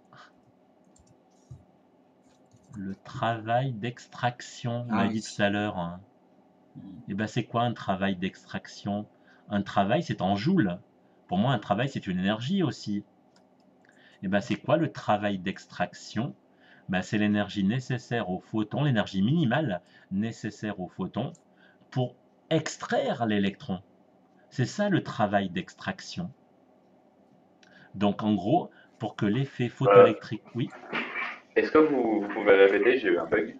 Alors, je te redis la phrase là, qui est marquée là. Travail d'extraction. C'est le travail d'extraction. Donc en gros, la phrase c'est quoi? C'est que pour que l'effet photoélectrique se produise, l'énergie du photon doit être au moins égale au fameux travail d'extraction. Et ça veut dire quoi le travail d'extraction? Ça veut dire que c'est l'énergie minimale à fournir au métal pour qu'un électron soit éjecté de sa surface. C'est l'énergie de l'UV, du coup. Du photon, voilà, du photon UV. Il faut que ce photon UV ait une énergie minimale, qu'on appellera le travail d'extraction, qui permettra d'arracher un électron de la surface du métal. C'est ça que ça veut dire. Donc c'est un seuil en fait. Voilà, il faut dépasser ce seuil. Et donc, comme tu sais que l'énergie c'est H fois nu, il faut dépasser ce qu'on appellera nu-S. Nu-S, c'est la fréquence seuil. D'accord. Voilà ce que c'est le travail d'extraction. Le travail d'extraction, c'est une énergie en joules. Il faut dépasser ce seuil, voilà. Il faut dépasser ce seuil énergétique pour que l'électron puisse être arraché. Si on ne le dépasse pas, ça ne marchera pas. Donc ça veut dire que, si je reprends l'expérience de tout à l'heure, la lumière visible, elle n'a pas assez d'énergie. On n'a pas dépassé le seuil. Donc là, la lumière visible, elle ne pourra pas arracher les électrons. Par contre, la lumière UV, elle a une fréquence plus grande. Donc comme elle est plus grande, elle est supérieure à la fréquence seuil. Donc l'énergie des photons UV, eux, elle est plus grande que le travail d'extraction. Voilà ce que ça veut dire. Monsieur? Oui. Et est-ce que ça marche que avec les matériaux dont les électrons sont enfermés dans la matière? Oui, bonne question. Ça marche, ce que je viens d'expliquer, qu'avec des matériaux conducteurs, donc essentiellement des métaux. Je vous ai dit, il faut que les électrons soient libres. Si les électrons ne sont pas libres, c'est-à-dire si on a un isolant, ça ne marchera pas. Ah, Donc ça ne marche qu'avec des matériaux conducteurs, c'est-à-dire des électrons qui sont libres de se déplacer, et qui sont libres de se déplacer surtout en surface. C'est surtout les électrons en surface du métal qu'on va arracher, pas ceux qui sont à l'intérieur. Donc il faut qu'en surface, on ait des métaux. Et avec des métaux, ça marche. Bonne question aussi, parce que ça veut dire que ça marche avec des métaux, mais ça marche aussi, on a vu mardi. Mardi, on a parlé de cellules photovoltaïques. oui. Et c'est quoi des cellules photovoltaïques? On a dit que c'était des matériaux qu'on appelait semi-conducteurs. Et le matériau semi-conducteur, généralement, c'est du silicium. Donc un silicium, c'est un matériau semi-conducteur, donc on peut là aussi faire extraire des électrons aussi du silicium. Donc ça marche avec des matériaux métalliques et des matériaux semi-conducteurs. Voilà pour répondre à ta question. Il n'y Voilà. a pas d'autres Non. éléments? Les autres Autrement, sont, si c'est pas conducteur, si c'est pas semi-conducteur, on dit que c'est isolant. Et un matériau isolant, on ne peut pas extraire d'électrons dans un matériau isolant. D'accord. Voilà. Donc c'est une bonne question. D'accord, d'accord. C'est bon? Alors, qu'est-ce que ça veut dire tout ce qu'on vient de dire? Si on essaye de mathématiser tout ce qu'on vient de dire. Moi, qu'est-ce que j'ai dit? Il faut une énergie qui soit supérieure ou égale au travail d'extraction. C'est bien ce qu'on a dit. Donc, c'est quoi l'énergie? L'énergie, c'est H fois nu. Vous êtes d'accord? Donc, il faut que l'énergie H fois nu soit supérieure ou égale au travail d'extraction. Le travail, c'est W en note. Travail d'extraction. Alors ça, vous avez une inégalité en maths. Donc si on veut isoler la fréquence, comment vous faites en maths quand on a une inégalité? Le H, qu'est-ce qu'on va faire?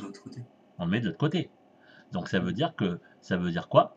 Ça veut dire que la fréquence, c'est quoi la condition? Il faut que ça soit supérieur ou égal au travail d'extraction sur H. C'est bien ça. Oui. Donc, ça veut dire que Hugues me parlait tout à l'heure de la fréquence minimale, la fréquence seuil. Et c'est quoi la fréquence minimale ou la fréquence seuil? C'est la fréquence où on aura l'égalité, puisqu'on parle de supérieur ou égal. Donc si on a nu égal au travail d'extraction divisé par H, ça va me donner la fréquence, la fameuse fréquence à dépasser, la fameuse fréquence seuil. Ça va pour tout le monde? Oui. Donc, si je résume maintenant, le travail d'extraction, c'est bien une énergie, vous m'avez dit. Oui. Donc, le travail d'extraction, ben, comme c'est une énergie, on va l'écrire sous la forme H fois nu S. Et nu S, c'est la fréquence seuil. On retrouve la formule ici. C'est comme ça qu'on va chercher maintenant, c'est comme ça qu'on va pouvoir déterminer le travail d'extraction. Il suffira juste de multiplier H par la fréquence seuil. Ça veut dire qu'il faut qu'on vous donne la fréquence seuil, hein, bien sûr. Donc voilà comment ce qu'on va faire maintenant pour calculer le travail d'extraction. Alors on fait une petite application. Voilà, vous l'avez normalement l'application. Alors on la regarde ensemble. Et ben, Hertz, il a fait son expérience avec du zinc. Tout le monde est d'accord que le zinc c'est conducteur. Hein. Et ben, la fréquence seuil pour le zinc, c'est 8,11 10 puissance 14 Hertz. Alors comme je viens de le dire au-dessus, la fréquence seuil, elle dépend du métal. Si je prends du zinc, j'ai cette valeur. Si je prends du fer, forcément j'aurai une autre valeur. Ça c'est important. Donc la fréquence seuil dépend du métal qu'on va étudier. Alors comment est-ce qu'on va faire pour calculer le travail d'extraction? Ben, on a dit que la formule c'était W extérieur égale H fois nu S. H c'est la constante de Planck, c'est 6,63 10-34. Multiplié par nu S, on vient de dire que c'était 8,11 10 puissance 14. Si vous faites le calcul, on tombe sur 5,38 et on retombe sur, vous voyez l'ordre de grandeur, 10-19 joules. Donc ça, c'est l'énergie minimale pour pouvoir extraire un électron. C'est ça qu'on vient de trouver. Et on a dit que 10-19 joules, c'était petit comme énergie. Donc ce qu'on pouvait peut-être faire, c'est transformer les joules en électron-volts. Et là, qu'est-ce qu'il faut faire? Ben, on a dit que, c'est Gabriel qui l'a dit, qu'il fallait diviser les joules par 1,602 10-19 joules. Et là, ça va donner des électron-volts. Et là, qu'est-ce qu'on voit? On voit qu'on a 3,36 électron-volts. Donc, pour qu'un électron soit éjecté du métal, il faut que l'énergie soit au moins supérieure ou égale à 3,36 électron-volts. D'accord? Alors tout à l'heure, en début de cours, hein, je vous ai fait calculer l'énergie d'un photon rouge. Vous avez vu combien vous avez trouvé en électron-volts tout à l'heure? De mémoire, je crois que c'était 2,70. Tu m'as fait rectifier d'ailleurs, Alessandro. C'était 2,78 électron-volts, tu m'as fait trouver. 1,78. Même 1,78 même, voilà. Alors, qu'est-ce que ça veut dire? 1,78, ben, on est largement en dessous de 3,36. Donc, ça veut dire que, est-ce qu'une lumière rouge peut extraire des électrons? Du zinc, non. Eh ben non. En tout cas, pas ceux du zinc, oui, tout à fait. Donc, il faut trouver une autre lumière, d'autres photons, plus énergétiques pour pouvoir arracher les électrons. Voilà ce que c'est que ce que j'appelle, moi, la fameuse fréquence seuil et le fameux travail d'extraction. Est-ce que c'est bon pour tout le monde, le travail d'extraction? Oui? Alors, je passe à la suite, du coup. La question 3 de l'activité, maintenant. Alors, la question 3 de l'activité, elle faisait référence à la fameuse phrase soulignée dans le texte concernant Einstein. Ça concernait le document 3. Parce qu'Einstein, il avait dit dans sa phrase, en fait, c'était comme une sorte de bilan. Il a fait comme une sorte de bilan d'énergie.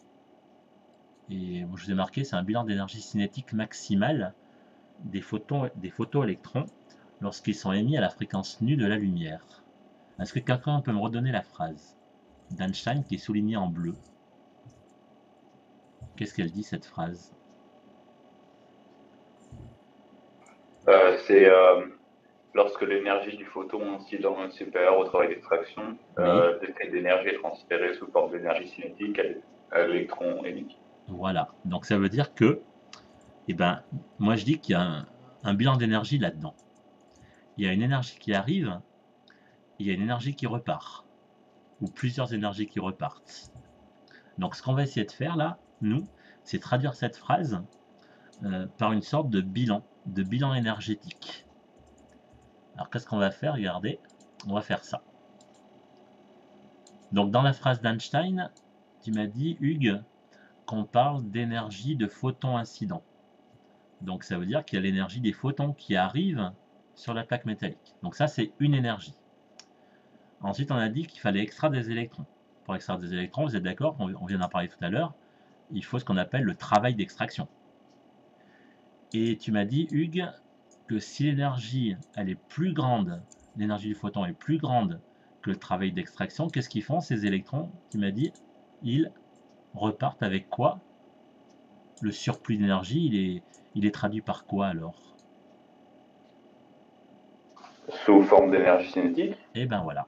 C'est-à-dire que l'excédent, c'est-à-dire si on a une énergie supérieure au travail d'extraction, ben vu qu'on parle de bilan énergétique, ben l'excédent d'énergie, il va être automatiquement transformé en énergie cinétique. Et qui dit énergie cinétique dit vitesse. Donc ça veut dire que les électrons, ils vont partir, ils vont être éjectés avec une certaine vitesse. Est-ce que ça c'est bien compris la phrase d'Einstein? Moyennement. Moyennement, donc en gros si je résume, et ben on va essayer de comprendre avec ça, là, avec le dessin que vous avez ici. On a les photons qui apportent de l'énergie au métal. D'accord. Donc, ils sont incidents, ils arrivent. Donc, ça, c'est l'énergie apportée, l'énergie des photons.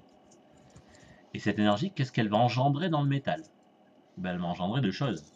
Elle va engendrer d'une part l'énergie nécessaire pour extraire l'électron, qu'on appelle W d'extraction, plus l'excédent d'énergie. Et c'est quoi cet excédent d'énergie? Il va se transformer sous forme d'énergie cinétique maximale, d'où la vitesse. Et c'est ça qu'on appelle de la conservation de l'énergie. Donc là, qu'est-ce qu'on vient de faire? On vient de traduire la phrase d'Einstein par un bilan d'énergie. Donc l'énergie du photon est égale au travail d'extraction, en bleu ici, plus en vert, l'énergie cinétique maximale. Voilà, voilà ce que dit la phrase d'Einstein. Donc voilà ce qu'il fallait comprendre. Donc bien comprendre que c'était bien un bilan d'énergie qui a lieu ici. Alors après, ce qu'on va essayer de voir, c'est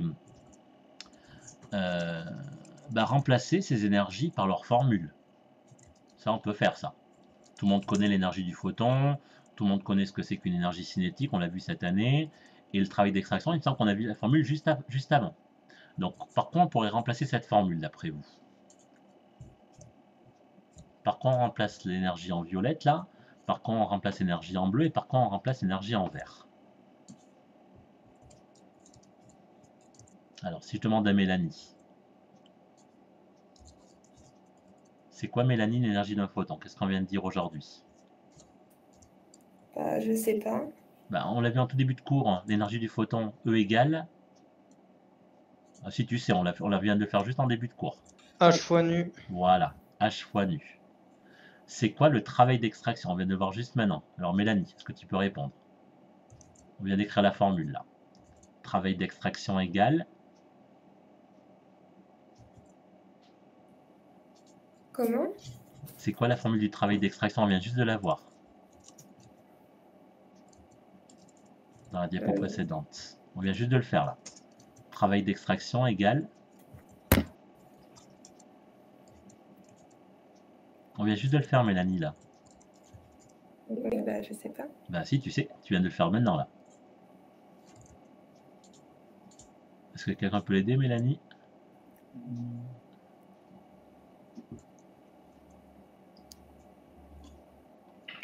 Comment? Est-ce que tu vois, Mélanie, la formule? C'est quoi la formule du travail d'extraction qu'on vient de voir? Mais monsieur, ça bug, moi je vois pas votre truc. C'est marqué, Léa qui marquait Là. HOVS. Est-ce que tu vois? Ah oui, c'est bon. C'est bon? Donc le travail d'extraction, qu'est-ce que c'est? H fois VS. NUS, voilà.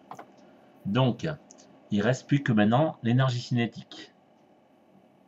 Alors je vais demander à Alexandre, voir s'il est revenu. Alexandre? Oui. Alors, c'est quoi la formule de Alors, l'énergie cinétique? l'énergie cinétique, c'est... Ah, on l'a fait cette année, hein. On l'a Oui, fait en, oui, je on sais. l'a fait en C'est mécanique. pour ça que... On l'a fait en mécanique. C'est lié à la vitesse, t'as un indice. C'est lié à la Oui, vitesse. oui, vitesse, c'est... EC égale...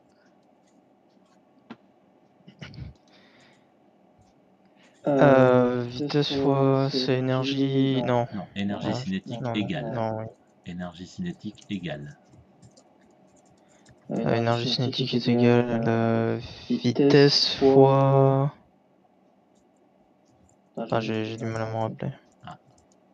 Est-ce que quelqu'un peut l'aider? Je sais pas, Carmine ou... Monsieur, je crois que je sais, moi. Ah bah vas-y, je t'écoute, Yavana. C'est 1/2 fois m fois v au carré. Très bien, Yavana, impeccable. Donc ça montre bien que l'énergie cinétique est bien liée à la vitesse au carré. Donc voilà, ça va donner ça en fait. Voilà votre formule.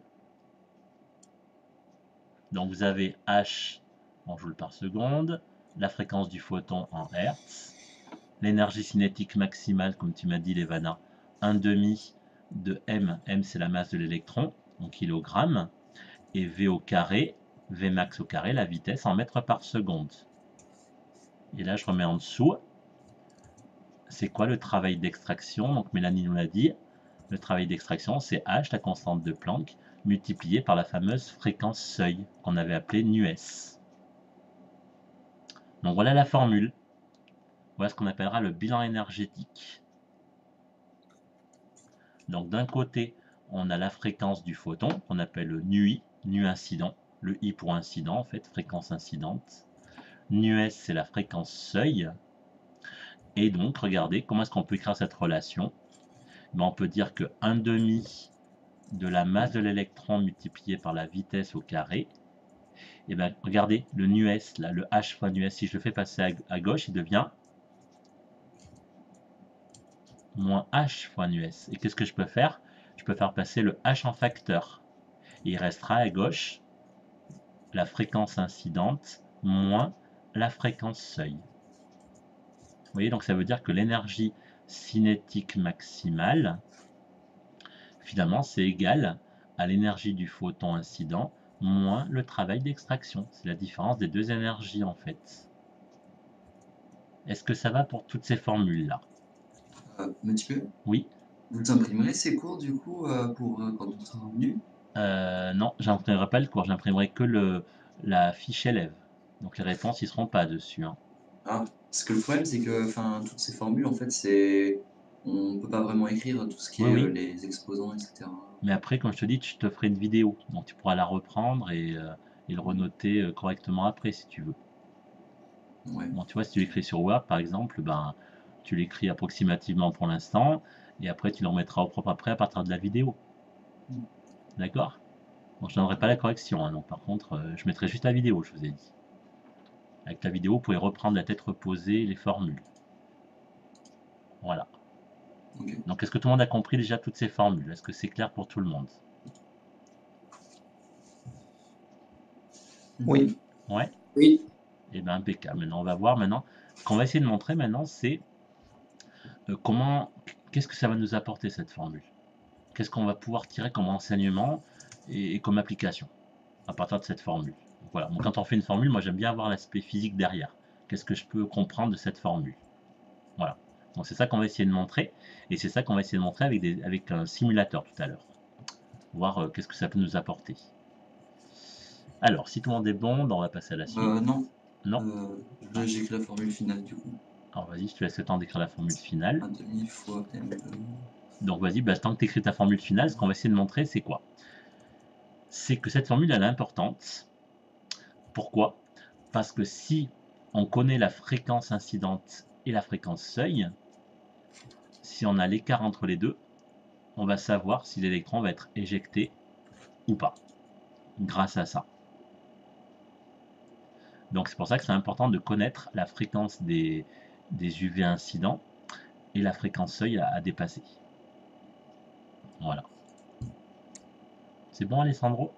C'est bon, merci. Ouais. Alors voilà, et ça va me permettre de répondre à la question 4 de l'activité, qui dit que montrer qualitativement que la relation précédente, ce qu'on vient d'établir là, est vérifiée par des mesures du document numéro 4 en justifiant l'allure de la représentation graphique pour nu supérieur à nu 0. C'est ça qu'on va essayer de vérifier. Donc le document 4, c'est quoi? C'est celui-là. Vous voyez, vous avez ce dispositif. Alors ce dispositif, c'est une cellule photoélectrique. Et alors, comment c'est fait une cellule photoélectrique? C'est constitué de 2 électrodes. Ce qu'on appelle un émetteur, qu'on appelle la photocathode, c'est celle qui va recevoir la lumière. Et l'anode, c'est ce qu'on va appeler le collecteur, parce que c'est lui qui va récupérer les électrons. Alors comment ça marche? On va envoyer de la lumière sur la photocathode. Donc la photocathode, c'est un peu comme tout à l'heure, hein, c'est un métal. Et donc, selon la lumière, des électrons vont être éjectés, on a dit. Mais ces électrons qui vont être éjectés, ils ne vont pas être éjectés n'importe où. Ils vont être éjectés, mais en direction de l'anode. Pourquoi? Parce que entre la cathode et l'anode, on a ce qu'on appelle un champ électrique. Et ça, on a fait cette année le champ électrique. S'il y a un champ électrique, ça veut dire que les électrons, ils sont chargés comment?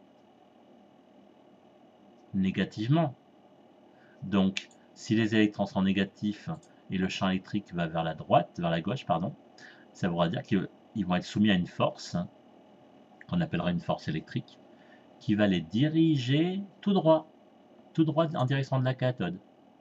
Et ce qui fait que les électrons, quand ils vont arriver sur la node, là, ils vont être récupérés par la node, puisque la node, c'est le collecteur, et les électrons, ils vont ensuite passer dans ce circuit. Et quand ils vont passer dans ce circuit, ils vont traverser un ampèremètre.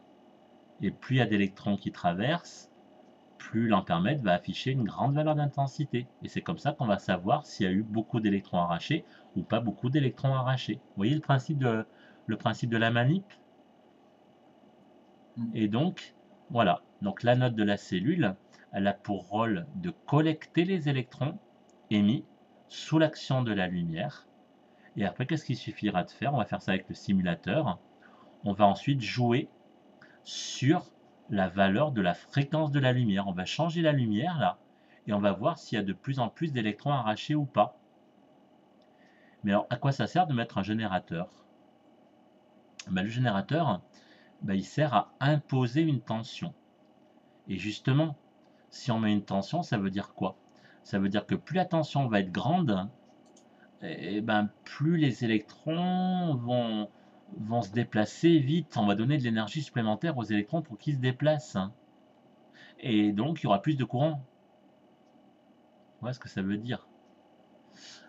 Alors, à partir de là, ce que je vous demandais de faire, voilà, donc ça c'est le principe de l'expérience. Alors, ce que vous allez faire à partir de là, c'est aller sur Google, ceux qui ont Internet, du coup. Alors, vous avez 2 possibilités. Soit vous allez sur le netboard que je vous ai fait, et là, vous allez retrouver ici, où est-ce que c'est? Alors, j'y arrive. Vous allez retrouver normalement, voilà. À cet endroit-là, vous avez la simulation. Vous aurez juste à cliquer dessus.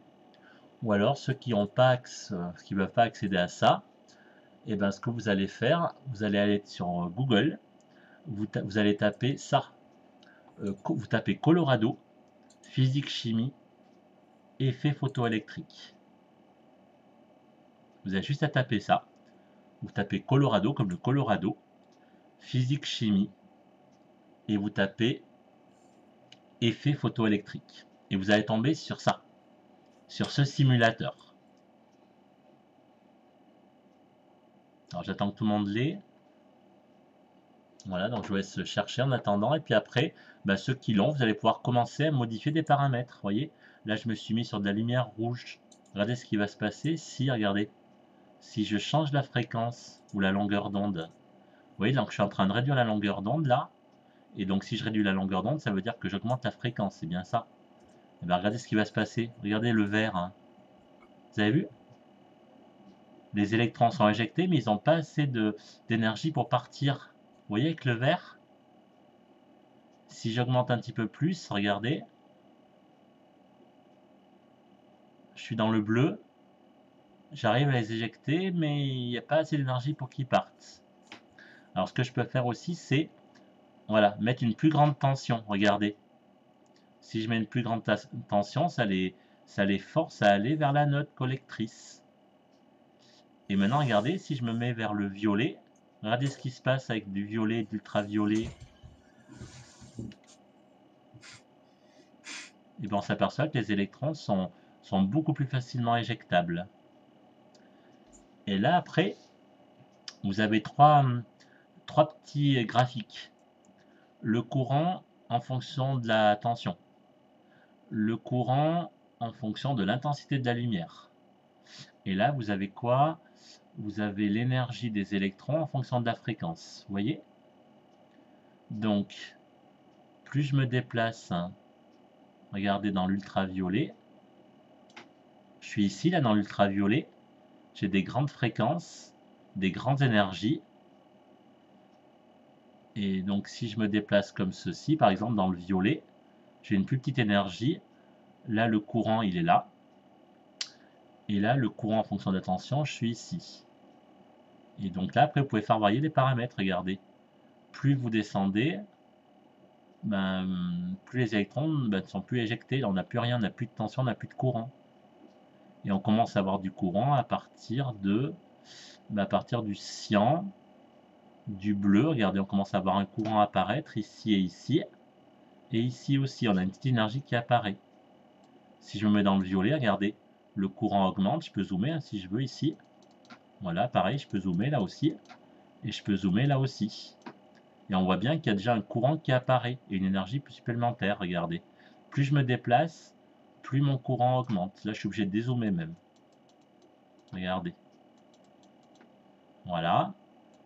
Et donc après, je peux continuer comme ça. Regardez ça. On voit bien la différence. Hein. Donc là, il faut vraiment dézoomer pour voir la différence. Voilà, regardez. Ça marche très bien.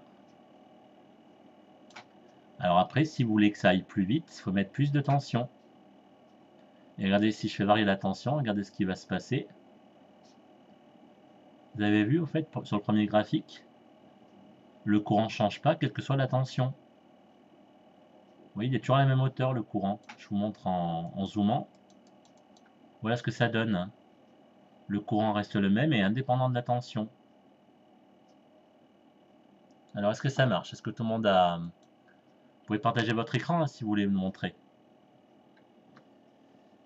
Personnellement, je n'ai pas trouvé sur le netboard. Alors, tu vas sur Google, tu tapes Colorado, physique chimie, et tu mets effet photoélectrique. C'est le premier site que tu vas trouver. Sur le netboard, il est là, il est tout en bas. Il est tout en bas sur le netboard, il est là. Moi, j'avais pas trouvé. Ça s'appelle Fait Simulation. Donc, si vous ne l'avez pas, vous tapez sur Google Colorado, physique chimie, et vous avez ça normalement qui apparaît. Est-ce que tu l'as, Hugues? Ça charge pour l'instant, donc je sais pas. Ouais. Alors les autres, qu'est-ce que ça donne? Vous pouvez me dire? Moi, ça met que le site est inaccessible. Ah bon? Pareil, je crois qu'ils ont trop d'influence. C'est-à-dire le site Colorado? Ouais. C'est vrai? Ouais, alors, ça marche pas. Alors ce que tu peux peut-être faire, c'est l'ouvrir, c'est notre astuce, hein, c'est l'ouvrir sur Internet Explorer. Ouais, je pense que je vais faire ça. Et là, je pense Internet Explorer, ouais. ok. Et là, ça devrait marcher. Parce qu'il y aura moins d'influence sur Internet Explorer. Je sais que des fois, ça marche. Hein. Donc, vous me dites, qu'est-ce que ça donne? Ça charge. Ah, c'est bon signe. Alors, Élise, je t'ai pas entendu aujourd'hui. Est-ce que ça marche chez toi?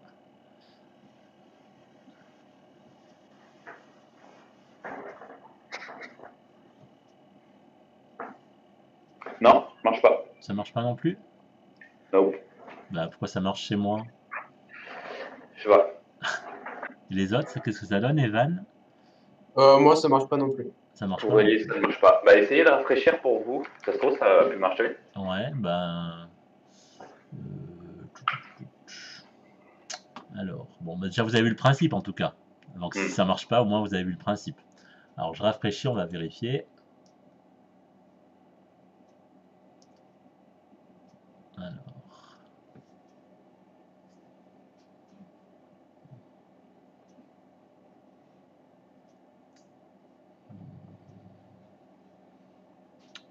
Bon, bah, moi pour l'instant ça me reste toujours la même page affichée. Ah oui, site inaccessible. Bingo. Ouais. Bon, bah, tout le monde est dessus, donc voilà. Bon, bah, il faudra que vous réessayiez un autre moment. Ouais. Voilà, il n'y a que ça, parce que moi je viens de tester, ça marchait tout à l'heure, donc bon, bah voilà. Bah, au moins vous aurez Bah, on vu. fera ça, c'est pas grave. Voilà, au moins vous avez vu le principe. Ok. Donc, alors, qu'est-ce qu'il faut retenir de cette manip? Alors, qu'est-ce qu'il faut retenir de cette manip? Moi, je dis qu'il faut retenir 3 choses. Il y a 3 choses à retenir. Alors, c'est quoi les 3 choses? Et bien, la première chose que je vous ai montré, c'est que lorsqu'on change de lumière, et ben, on voit que l'électron, il est soit arraché, soit pas arraché. Ou alors il est arraché, mais il ne bouge pas. Donc, il y a 3 cas. Le premier cas, c'est celui-là. Le cas numéro 1, c'est si H fois nu moins nu S est positif. Ça veut dire quoi? Si c'est positif, ça veut dire que la fréquence des photons, elle est plus grande que la fréquence seuil. Donc à ce moment-là, bah, qu'est-ce qui se passe? Bah, les électrons sont arrachés. Donc ils ont une vitesse VI. Donc là, il y a une énergie cinétique maximale. Si la fréquence incidente est plus grande que la fréquence seuil, ça veut dire, on l'a dit en début de cours, que la longueur d'onde incidente est plus petite que la longueur d'onde seuil. C'est inversement proportionnel. Donc c'est quoi la longueur d'onde seuil? On vient de voir, c'était plutôt la lumière cyan plutôt. C'était cyan, à partir du cyan, on voyait que ça commençait à bouger. Ça commençait à sortir. Donc si on prend une lumière rouge, on voit bien que le rouge, ça a une longueur d'onde plus petite que la longueur d'onde qui correspond à la longueur d'onde seuil. Et donc c'est la même chose pour la fréquence. Maintenant, si on se met dans le cyan, ben, on s'aperçoit que la longueur d'onde, enfin la fréquence incidente, elle est égale à la fréquence seuil. Et là, qu'est-ce qu'on a vu? Ben, on a vu que les électrons pouvaient être éjectés, mais ils n'avaient pas une vitesse assez grande pour pouvoir partir. Donc là, on est dans le cas où on a atteint le travail d'extraction. Là, ça y est, on est au niveau du travail d'extraction, mais on n'a pas plus. On n'a pas plus d'énergie. Donc là, les électrons, ils ne peuvent pas partir. Et enfin, le troisième cas, ben, c'était le cas avec la lumière rouge. Si vous aviez une fréquence plus petite que la fréquence seuil, donc ça veut dire que la longueur d'onde, elle doit être plus grande que la longueur d'onde seuil. Hein. Le rouge, c'est bien une longueur d'onde plus grande que le bleu. Et bien là, la situation montre que l'électron ne peut pas être arraché. On est en dessous du travail d'extraction. Donc voilà les trois possibilités qu'on a vues avec le simulateur. Vous voyez, donc on peut avoir 3 cas différents. Ça, c'est le premier point. Donc en gros, si je résume, ben, moi je dis que on constate que plus la fréquence de la radiation lumineuse reçue par la plaque est élevée, d'accord, plus la fréquence incidente est grande en gros, plus la longueur d'onde est petite, alors plus l'énergie cinétique des électrons sera élevée. Donc si vous voulez que les électrons qui soient extraits aient une grande vitesse à leur sortie, ben, il faut que l'énergie des photons de départ, ben, ils aient une fréquence très grande au départ. Voilà ce que le premier point à retenir. C'est bon là pour ce premier point pour tout le monde? Oui. Ouais. Et alors là, le deuxième point, ça je voulais montrer avec le courant justement, ben, c'est que le nombre d'électrons émis est indépendant de la fréquence de la radiation lumineuse reçue par la plaque. Ça veut dire que si j'éclaire avec du violet, si j'éclaire avec de l'ultraviolet ou si j'éclaire avec du bleu, eh ben, j'aurai toujours le même nombre d'électrons extraits. C'est pas parce que j'éclaire avec des UV que j'aurai plus d'électrons extraits. C'est ça que ça veut dire. Ça veut dire que Si je dois extraire des électrons, eh ben, le nombre d'électrons est indépendant de la fréquence de la radiation reçue par la plaque. Voilà. En gros, ça veut dire que je ne peux pas extraire plus d'électrons avec des UV qu'avec de la lumière violette. Je peux extraire que le même nombre d'électrons. Donc ça, c'est mon deuxième point. Et c'est ça justement qui est en contradiction avec l'aspect ondulatoire de la lumière, qui vient intervenir la notion de puissance justement. Donc ça, c'est le deuxième point à retenir. Donc le nombre d'électrons émis est indépendant de la fréquence de la radiation lumineuse reçue par la plaque. Alors comment je vous l'ai montré ça sur l'animation?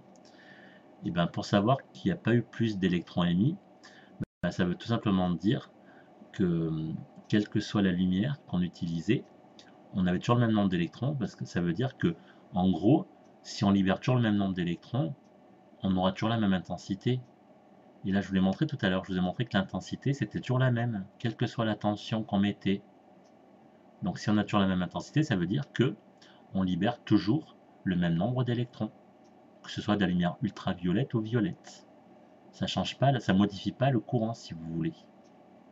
C'est ça que je vous ai montré sur les graphiques sur le côté tout à l'heure. Donc ça, c'est le deuxième point à retenir.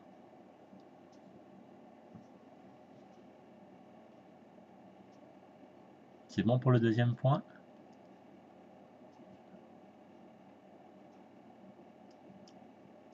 Et donc le troisième point,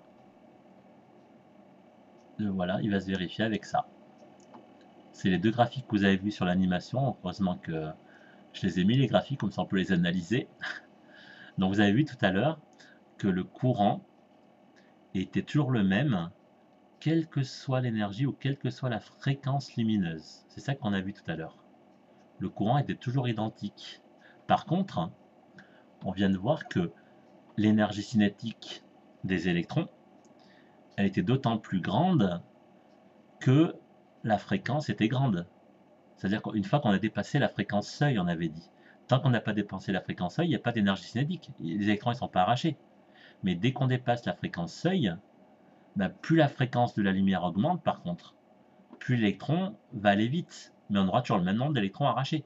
Mais l'électron ira beaucoup plus vite si on prend des ultraviolets plutôt que de la lumière violette. C'est ça que ça veut dire. Mais le nombre d'électrons, il ne changera pas, lui, par contre. Vous comprenez bien les deux graphiques?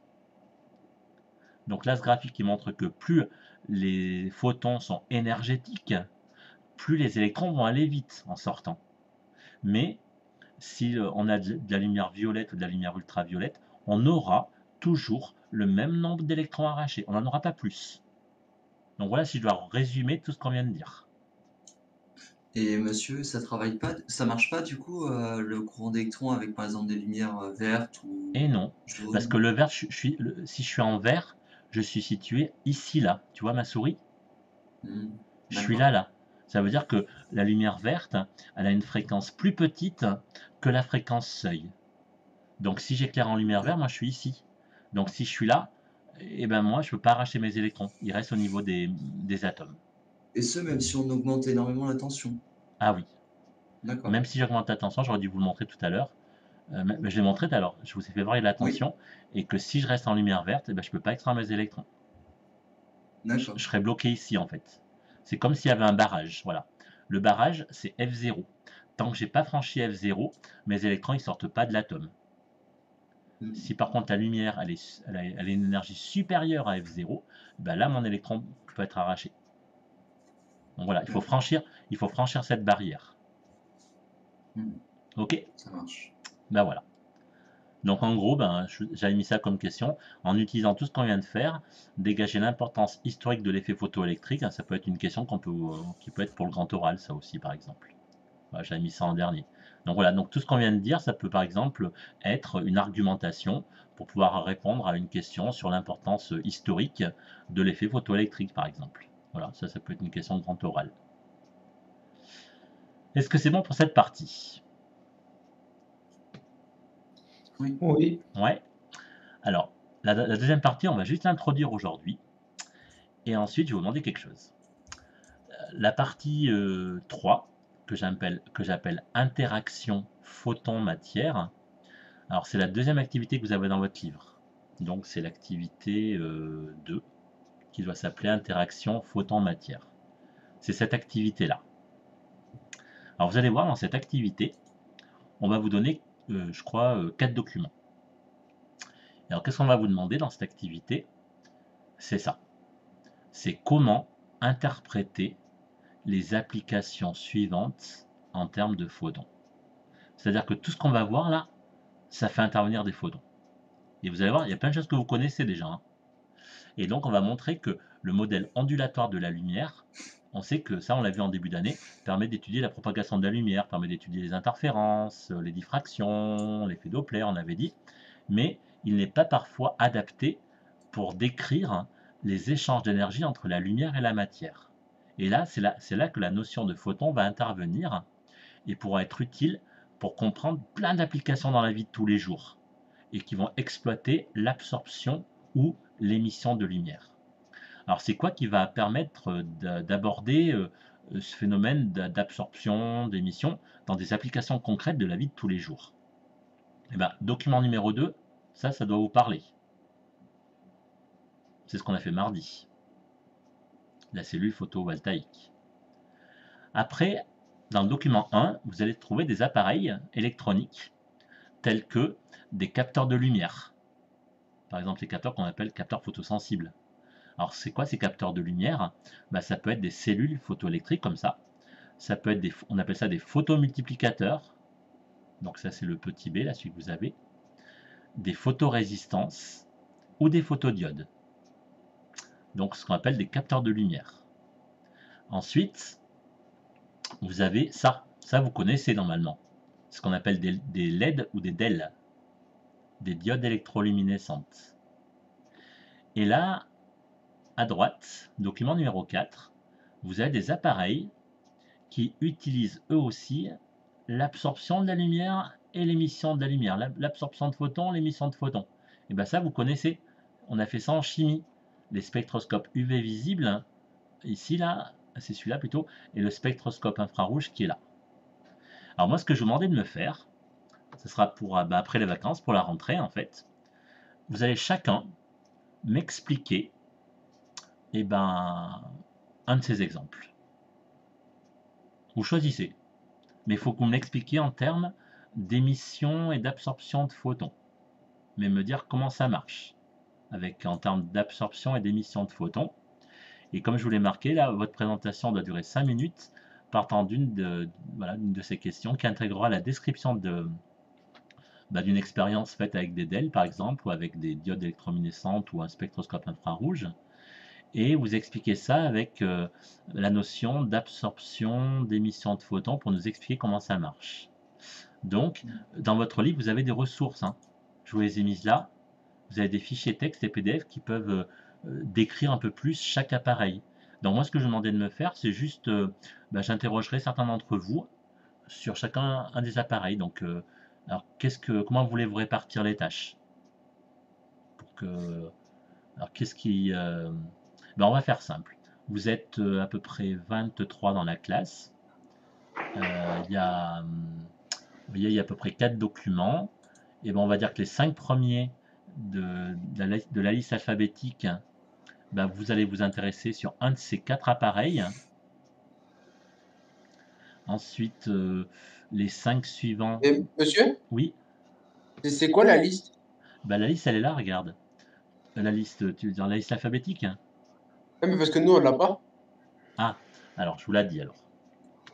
Je vous dis ça tout de Merci. suite. Je vous dis, ah oui, parce que je pensais que vous l'aviez sur Pronote, mais oui, c'est vrai que vous ne l'avez pas. Alors, la liste, elle est là. Je vous la montre. Alors, on va dire que de telle personne à telle personne. Ouais, je vous demande notre avis très simple pour les vacances. Ça va vous prendre, c'est rapide, hein, il faut juste faire la recherche et après vous me présenterez ça en 2-3 minutes à l'oral. Voilà, c'est juste ça. On commencera la séance comme ça. C'est vous qui ferez la séance, on fera de l'oral du coup à la rentrée. Donc la première séance, on va consacrer une demi-heure à vous faire toutes vos présentations. Donc voilà ce qu'on va faire. Alors, on ne fait pas une vidéo du coup. Ah non, en direct. Okay. En direct. Okay. Alors, la vidéo, si tu veux, tu pourras même te mettre ta webcam comme aujourd'hui et expliquer à l'oral comme aujourd'hui, si tu veux. Alors, après, j'interrogerai un du groupe. Alors, par exemple, de Ahmad. Alors, il y a Ahmad, Evan, Alessio, Léa et Alexandre. Ben, vous allez vous répartir sur un des 4 appareils là. Vous choisirez chacun un appareil. Soit un photomultiplicateur, soit une photorésistance, soit une photodiode. Voilà. D'accord? Ok. Voilà. Ensuite, Honorine, Carmine, Antoine et Corentin. Ok. Ben, eux, ils vont parler de la cellule photovoltaïque, donc le panneau solaire, les expériences qu'on a faites. Vous voyez, il y aura de quoi dire là. Ok. Ensuite, Hugues, Pauline, alors Kevin qui est pas là fera lui dire aussi. Hugues, Pauline, Kevin et Quentin. Ben vous, ça sera, on a dit, le document 3. Le document 3, c'est les DEL. Qu'est-ce qu'on peut faire avec des DEL, par exemple? Qu'est-ce qu'il y a comme application? Et comment ça marche, une DEL? Mais c'est 5 par 5? Ah oui, donc ça voudra dire que les 5, vous faites la même chose. Sauf le premier groupe. Oui. Mais du coup, premier groupe, c'est Ahmad, Evan, Alessio, Léa, Alexandre. Oui. Et c'est tout. Voilà. Deuxième groupe, c'est Honorine, Carmine, Antoine, Corentin et moi. Du voilà, coup. ouais. 5. Okay. Ensuite, le document 3, les LED, ça sera Pauline, Kevin, Quentin, Mélanie, Alessandro. Et enfin, Lévana, Élise, Ismaël, Amandine, je n'ai pas oublié. Non, Lévana, Élise, Ismaël, Amandine, ben, ça sera les spectroscopes infrarouges et UV visibles. Et du coup, ben, il restera Gabriel, Paul, Jean-Damien et Yovan. Et ben, vu que dans le document 1, il y a plusieurs composants, ben, vous ferez les composants du document 1 aussi. Monsieur? Oui, Élise? Sinon, dans le document 4 aussi, il y a les UV visibles et infrarouges. On ne peut pas séparer en deux pour que les derniers ils prennent, par exemple, l'infrarouge et nous, on prend les UV visibles. Comme vous voulez. Oui, si vous voulez. On peut faire ça. Donc, ben, les 5 premiers font... Donc, Élise, tu fais quoi alors?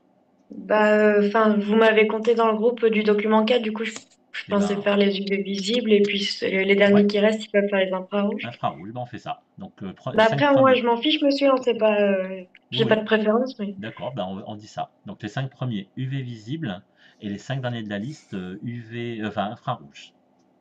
Oui, c'est un tout petit travail que je vous demande. Hein. En plus, vous avez les documents, ils sont sur le livre numérique.